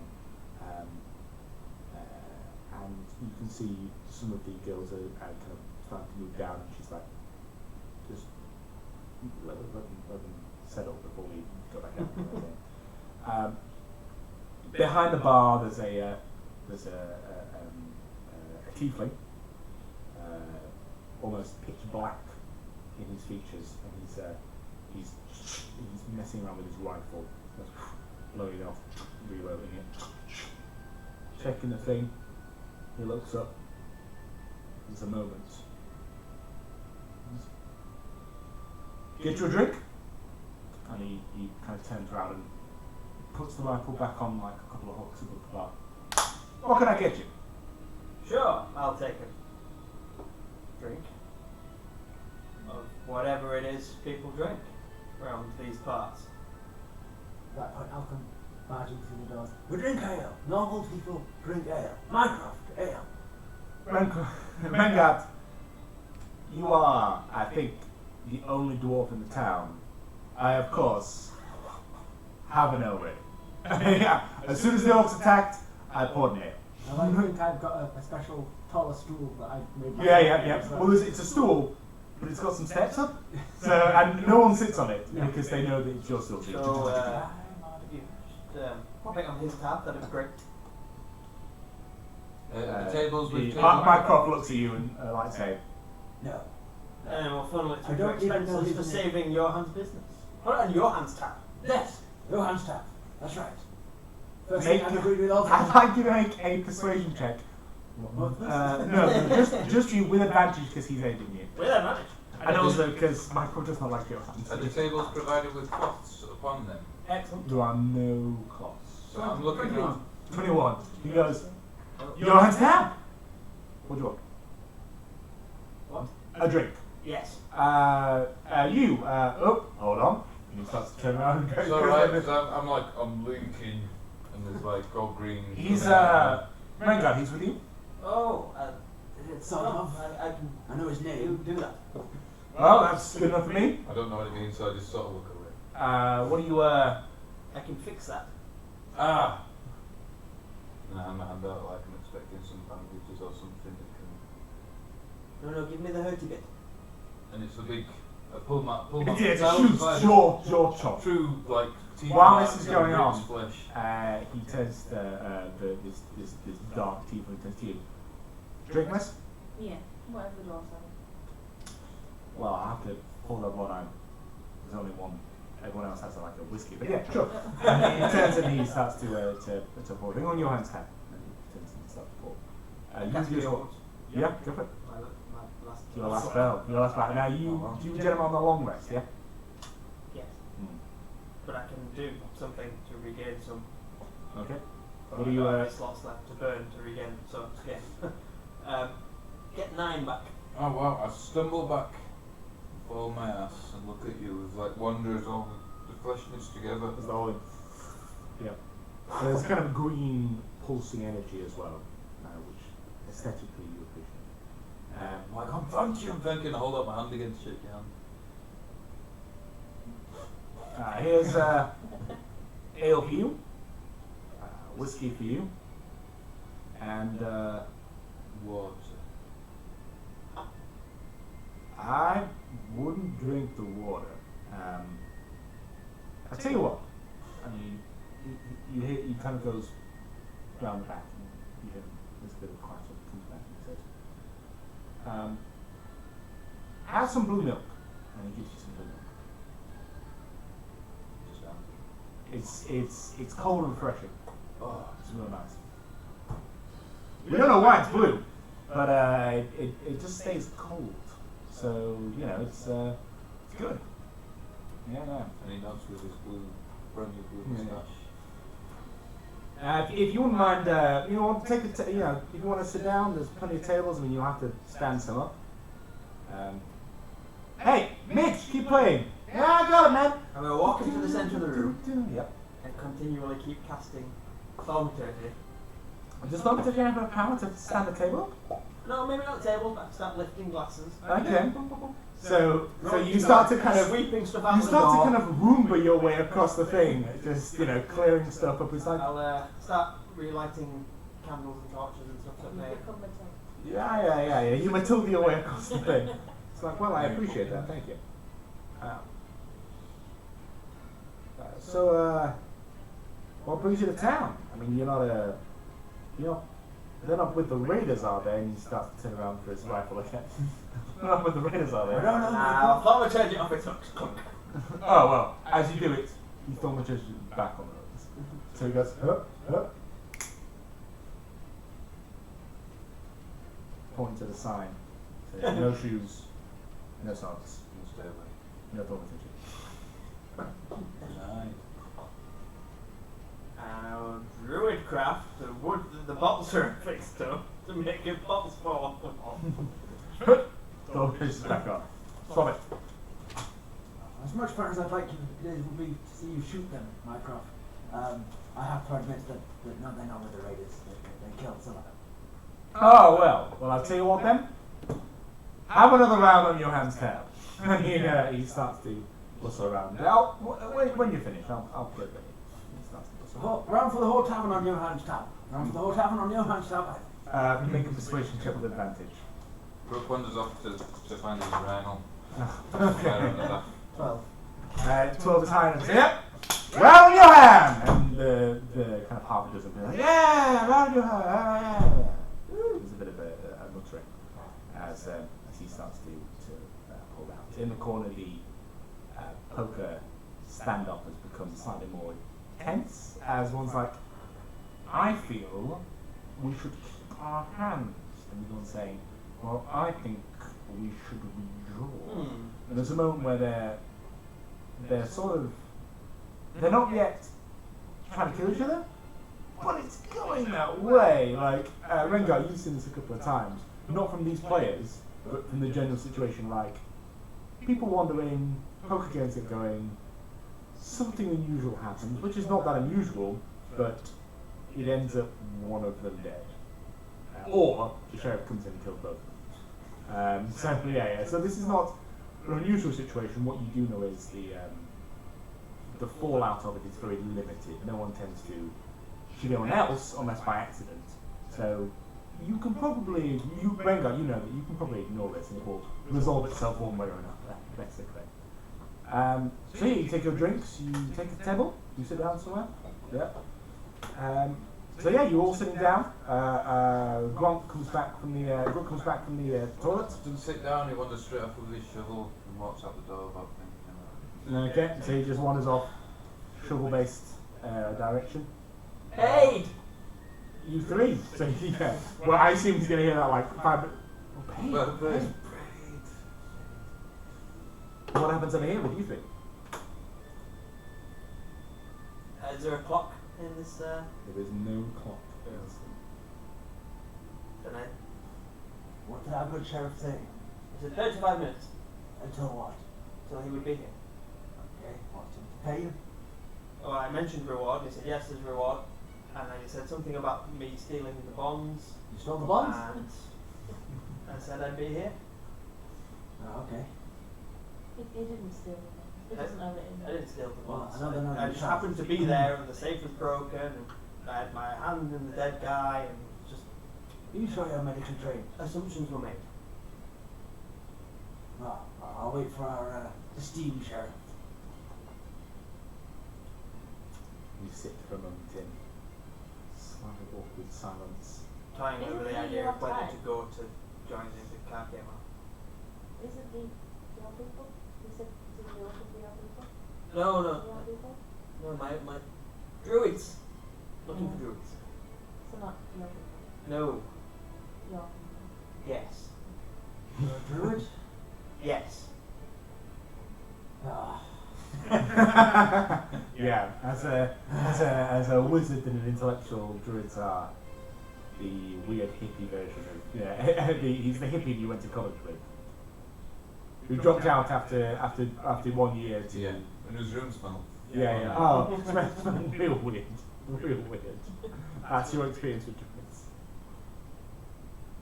I'm digging holes again You're digging holes in that yard. in the same yard. Oh, fantastic! Your husband comes over. What What are you doing? What's he doing? Go back to the lane. Go back to the inn. It's like a Go back to the inn! Jeez. So Johan looks around and finds a bit of paper just in INN, so the two N's. Exclamation mark, and shows it to you. in. He starts to pull the thing into the nearest pit. Okay, so while he is causing problems for the small business owner, you guys, so the second round has been brought. The working girls have started to come down. They're providing flavour, conversation, that kind of thing. You see one of them, a relatively young woman, comes over and says, "Well, aren't you guys new in town? I can see there's not a lot of age on you, sir. Well, Not a lot of what? age on you, sir." And she tickles you under the chin. Are you a fresh face? I am 32. Well, Not a lot of age on you then. not a lot of age on you then, is there. Well, at least people tend to carry their experiences in their face, and you, sir, aren't you just a fresh face? Well, I keep my experiences in my pockets. Well, I am very acquainted with a man's. Not now, Alora. No, not now. This is not Aurora, I should point out. This is one of her proofs and specialists. Still know my name. Yeah, you would probably know it. This is Trixie. And Not yes, Trixie, she hates that name. Fan, Ringard, fan. But if any of you fine gentlemen, or indeed the lovely lady, the black woman, then you know what a fan is. I have a question. Trixie? Well, depending on the question, will depend on the answer, honey. That follows. Do you know any people like me? Well, I mean, Marcroft over there. No. I mean, I've not. been through this with him. Oh. Well, I mean, around here, most gentlemen like to avail themselves of our services, so no, I don't know many people like yourself, at least not as old as yourself. But obviously, we can change that, honey. Druids. Do you know any druids? Druids? Yes. You mean those fellas who prefer a company of beasts to a fine to the warm embrace of a lady's bosom? Yes. Let's go with that. That's entirely untrue. Then no, sir. This is a civilized town, even though it is in the middle of nowhere. But we have certain standards, and I will thank you not to. Trixie. Yes, Alora? I think maybe they're a little bit above your pay grade. Well, I will. I thank you for your time. If you will excuse me. And she wanders off, and you see the more elegant, rather than. I'd be very hesitant to call the other ladies are dressed slutty. Slutty is not the right adjective in any way here. It's revealing, it's enticing, but there is well, there's a haunch air to it certainly, but there's a restraint there as well. But I think the woman who now glides up, and that's how she means, she just glides up, has turned being just nicely dressed into being nicely dressed. So she comes and she goes, Rengard, always a pleasure. Alora. She reaches back and she flips around a chair and sits down. I'm not getting any of the reward either, you know. Well, in my line of work, you very rarely get the reward. And she opens a silver case. Cigarette? And offers all of you a pre-rolled cigarette. They are not manufactured cigarettes. We're not quite there, but they are pre-rolled. Cigarette? I tried to avoid inhaling the fumes of burning plants. Well, some plants are meant to be burned. No plants are meant to be burned. Well, that's where our philosophy differs. Tell me about your friends, Renkart. I've not seen them around here before, and she starts to No. take out a cigarette. I've not seen them around. I don't even know their names at all. And yet I'm stuck here with a druid and an elf. How does that work? Well, perhaps you should. And she blows a smoke ring. Ask them. You, dear. What's your name? Taylor. And you? Faye. I'm Laura. It's a pleasure to meet you. And your child sidekick? This is Tannis. He's not actually a child. And perhaps acts like one. Nice to meet you too, Tennis. And I can't help notice you came in with a rather tall, strapping, orcish He gentleman. eats his own bogies. I wouldn't call him tall or strapping. Well, I mean, all men have their idiosyncrasies. And if eating bogies is the worst one of his, then you could do better. But you could do worse. So, tell me about the orcs. I don't know, they just came and started disrupting things. That's the big, green, muscly. Let me be more specific.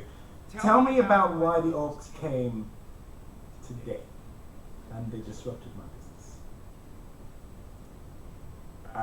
Can Faylor make a perception check, please? Cock, you know. 15. You see Mycroft at the back looking over. He's not worried, but there's a concern, basically. He's not like, what's going on over here? It's like, let's just keep an eye out. Yeah, so why are they here? Well, from what we've gathered, I mean, we don't know. But from what we've gathered, one orc came at me and said he was here for justice. Justice? Yeah, Well, that is a rare commodity in these parts. seems so. Very valued. But they also seem to have taken the safe cheese route. The safe? Not in my pants. They took the wage bonds, Aurora, which means we're not getting paid, you're certainly not getting paid. And that is troublesome. I keep an eye on the terms when various miners come to the end of their service.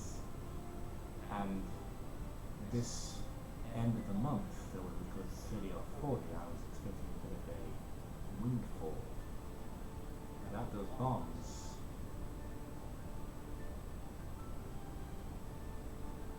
this town, Rengard knows this, but I should point it out to you, this town is built on the back of, well, slave labor.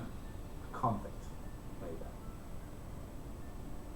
And when they finally get out, they get their back pay. Deducted a extortionate amount for living costs and such like that, but it's still a good chunk of money. And after years in a mine, in dark and dank, cramped conditions, and hellish environments, they tend to blow their load here at my request. And if they are not getting paid, then you're right, Rengard. I am not getting paid. And I do not like not getting paid. And at that point, you are finished burying a hyena.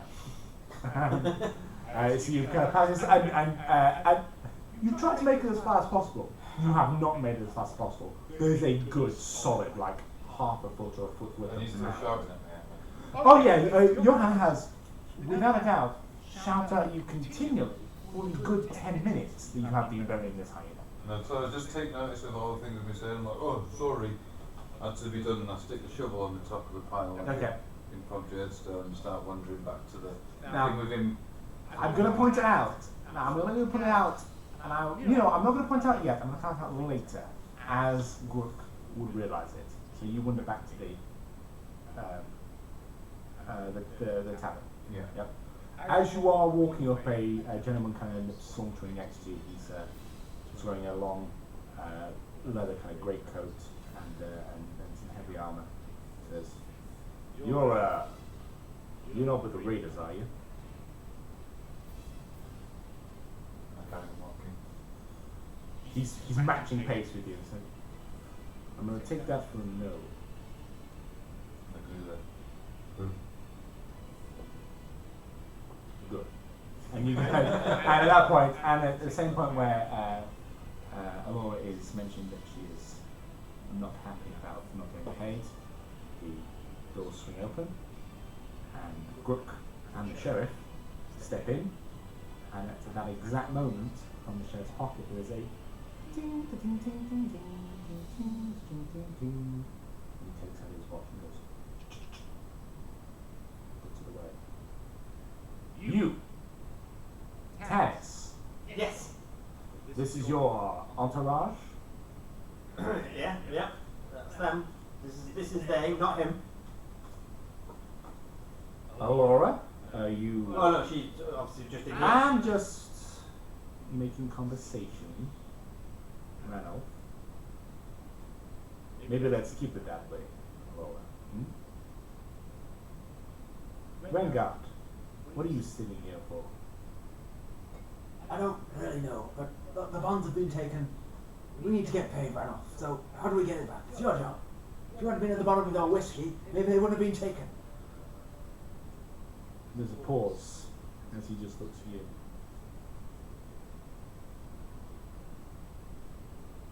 All of you come with me. Not you, Alora. Obviously. And he turns and walks out. Crook, you were standing right next to him the whole time. But I didn't As if you were like enforcing this whole situation. I'm gonna go up to Grook. Yeah. I'm gonna cup his face, Okay. make him look me in the eye. Yeah. Time to get paid. Follow me for pay. Okay. And I will pull his face Excellent. in my direction. and say, Excellent. So you guys head out. Rengard, you going with them? Yes. I'll finish my... Fairlaw, you're going with them. Yeah, excellent. So you guys head up the road that the raiders came down. You taking by hand like an old kid? Yes, but you detour up quite a steep kind of road. It's kind of cut into the thing. There's a lot of steps and stuff as well.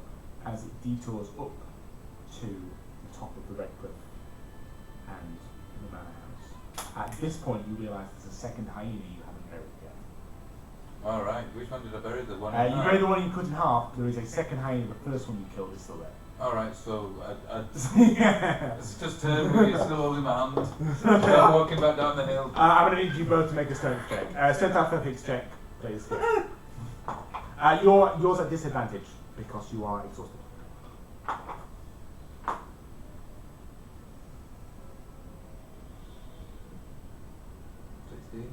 15. Okay, so there's a bit of a Trying to point out that that's a remarkable That's result. really remarkable. and there's a slow dragging as you see Grook is starting to pull Tannis back. No, Grook. The sheriff has not realised. The sheriff is still moving on. focus. Failor? No spells Rengard, what to do you charm do? him with. Sheriff. Oh, hold on. Hmm? Paid. Hey, follow me. Remember. Okay, so Hyena he's later. locked in this thing that he's got to bury the animals that he's killed and show some respect to the things, or eat them all. That's his other thing. Or hunt it, here, I killed that body, eat it all. Or use it all. Waste nothing. somehow, waste nothing. Not even the poop. Yeah. So, I don't know, what's about some sort of saving throw? against Well, that in which stupidity? case, I would say that in order to snap out of your, in order to avoid your, let's say your indoctrination is a bit strong. In order to override your philosophy, Yeah. make a wisdom saving throw. Oh, 17. 17 is enough for you to think, I can bury the hyena later. Yeah, so I I stood can there, bury rubbing my the hand on my head, hyena later. and I turn around and start holding my hand out again. Are we done? Excellent. And he turns and keeps walking up. So he walks you up to a massive manor house. So it is a classic kind of big white columns, red brick kind of thing. Looks as though it's kind of almost like they just took chunks out of the mountains, like red stone almost. And you're shown in by a butler. This way is Mr. Sorry, I forgot the sheriff's name.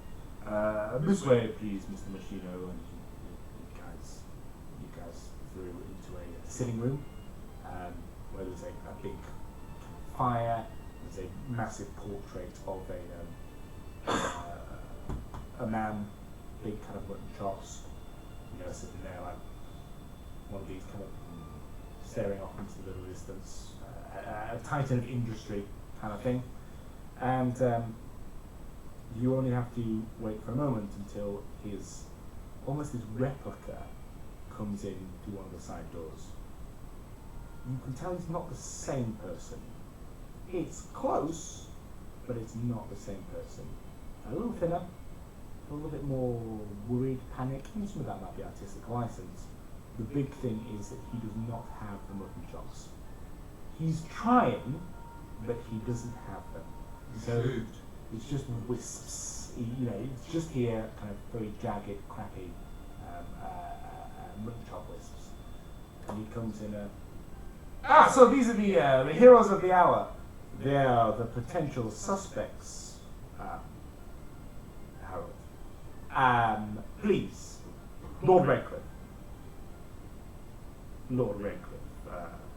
Tanis and Entourage introduce you to the Right Honourable Lord Redcliffe Harold Ernest Calthorne II. Harold Ernest Calthorne II. This is Tanis, and yes, thank you, Sheriff, that will be all. Can I ask at this point, I know we had the conversation between Charles and Frank. This family, were they on the side of the kingdom or the republic? That is an excellent question.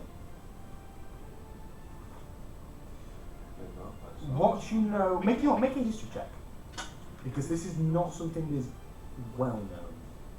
What's the decor in here like? 21. Colonial chic, but Any hunting English trophies? country. Sorry. There are no hunting. Actually, I'm going to say no. There are no, for you, there are no hunting countries. That would be your understanding. 21. 21. Now, the history of Redcliffe is very convoluted. During the war, it was both part of the kingdom and part of the republic. Originally, it was it had, it was part of a little kind of country kind of stuck in the middle that got subsumed by both at one point or another. 21 probably gives you enough information to know that Harold's father, Harold Ernest Calthorne I, was in fact on the side of the kingdom, not on the republic. But when the republic marched in, he was very quick to switch his allegiance, and when the kingdom marched back in, he was very quick to switch back. They're not patriots. With a history check, you would know. Or at least historically, they're not patriots, and if anything, Harold Ernest Calthorne II has only continued his father's mercenary kind of concept of gold is worth more than honour, almost. He issues the sheriff out. The sheriff does not leave. He goes and stands by the door, just kind of waits. Still inside the room. So, do you, I understand, helped with the defeat of the Yorks, the savage, monstrous raiders? You understand correctly. Well, at least I'd still be good in quite a lot of... Well, he slowly pauses and looks across at Grook with covered in blood, and is also a half-orc. Sheriff, is he? He's not with them. He's not with the Raiders. Oh, okay. So yes. However, they have stolen something of great value to me and to this town. I need it back. And since you are so well versed, I would like you to go get it. For me, I'd like you to go get the bomb. Okay, so we're talking about the bombs. I apologize, I was a bit cryptic. The bombs, they're in a big kind of wooden chest. They have all the kind of the value, still the here? gold. The sheriff is still standing in the background. In a big wooden chest, and you thought I had that on me somehow. Chests can be opened. Then where was the chest? It would still be in the room. How are you a lawman? Wood can be burned. He drinks a lot. Wouldn't there be a fire? All of this is very incidental. I would like you to go get that money, it's for you, it's paper, it's nothing. But to the town is of massive civic importance. Can I make an insight check to see if I understand? You can make an Then insight it's check not to just see if you paper to understand. If you see if you understand economics. Yes, please do. 40. You understand that maybe this is not the way he's passing it off. Thaylor, however, after having a conversation with Charles and Frank, you understand that this paper is in essence money. That's how it works. But you need to be in the civilized world to cash it in, or you need to be able to redeem it with someone who's going to bring you the money and say, "Here's the money. Do you have the papers? I have the papers. We'll just swap it over." So it's not easy spending money, but it is worth a good value. You just know that this is not quite right. You obviously have a good idea about business. Brooke, you are still thinking about the fact that there is a hyena you have not yet buried. So I'm trying to look at our bonds now. Yeah, bonds have bonds like friendship. Like, We tie. do we tie things? I don't understand. Yeah. So, I would like you to get that chest and that paper back for me, and I will happily pay you. What's the term? Sheriff, what's the term? The term. It's a bounty. There we go. Yes, a bounty. No, a bounty. Okay, sorry, I can't do it like the sheriff does, but yes, a bounty on the thing. Let's say what would be for? Let's say 5,000 gold pieces. I understand the words 5,000 gold pieces. Quicker than most. We are, of course, talking each, Lord. I mean, that's...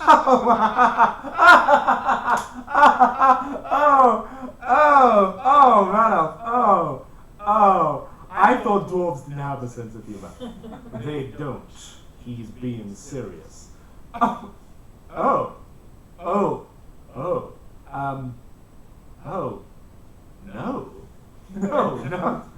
No. 5,000 between you all, you would split it.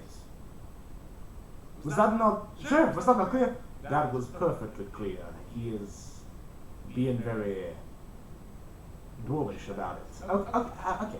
Now that's on top of the reward money that the sheriff already promised him. Sheriff, did you promise a reward? I implied there would be a reward for a dead orc. Well, implication is 9/10 of the law or something. And that would be an interesting legal case to argue if there were any laws. There are no laws. Why is there a sheriff? Well, sheriff is more of a ceremonial title. I had one of them once. Well, then you're aware that they carry very little actual weight, but he is very good with that gun. There's a Billow on my wind. cloak. Um, Ceremonial this. Make a initiative roll, please. Oh dear. Okay. Well. You manage to billow your cloak before you hear, and you look across and see the sheriff just holding his gun. Down by his side, just pointing at you like.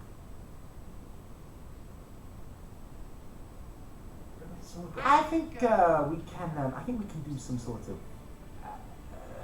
balance. What if we say 5,000 gold on the recovery of the chest, but for every orc scalp we bring in, another 10 gold. How God are these orcs after me? Well then, the raiders, this is not an open bounty on orcs. I've got nothing against orcs. Lovely people, some of my best friends are orcs. But I just want the raiders. I'd rather not be raided again. So yes. And I will. Okay, get the bonds, kill the orcs. And I will pay you in advance for the first 2 orcs. And there's a clink of the 20 gold going down. Yes, my dear. So, if I have to go... There's a slap. Yeah, from a co-op. Everyone slaps your hand. Yeah. I have to go along with this. Mm-hmm. I think it's a reasonable amount, given what I know to be the value of the check. Mm-hmm. What I would like to know is how I can go about getting a gun he definitely needs a gun, because he's weak. But if we need to go get these orcs, your guns seem a lot more powerful than his sickles. Well, I mean, there is the smithy. I suppose I could loan you a gun. It's not really mine. I don't. I mean, you might not need a Flag. gun. That's fine. But if I am to protect you because you're weak, then I'd like a gun. Good to have a strong woman protecting you.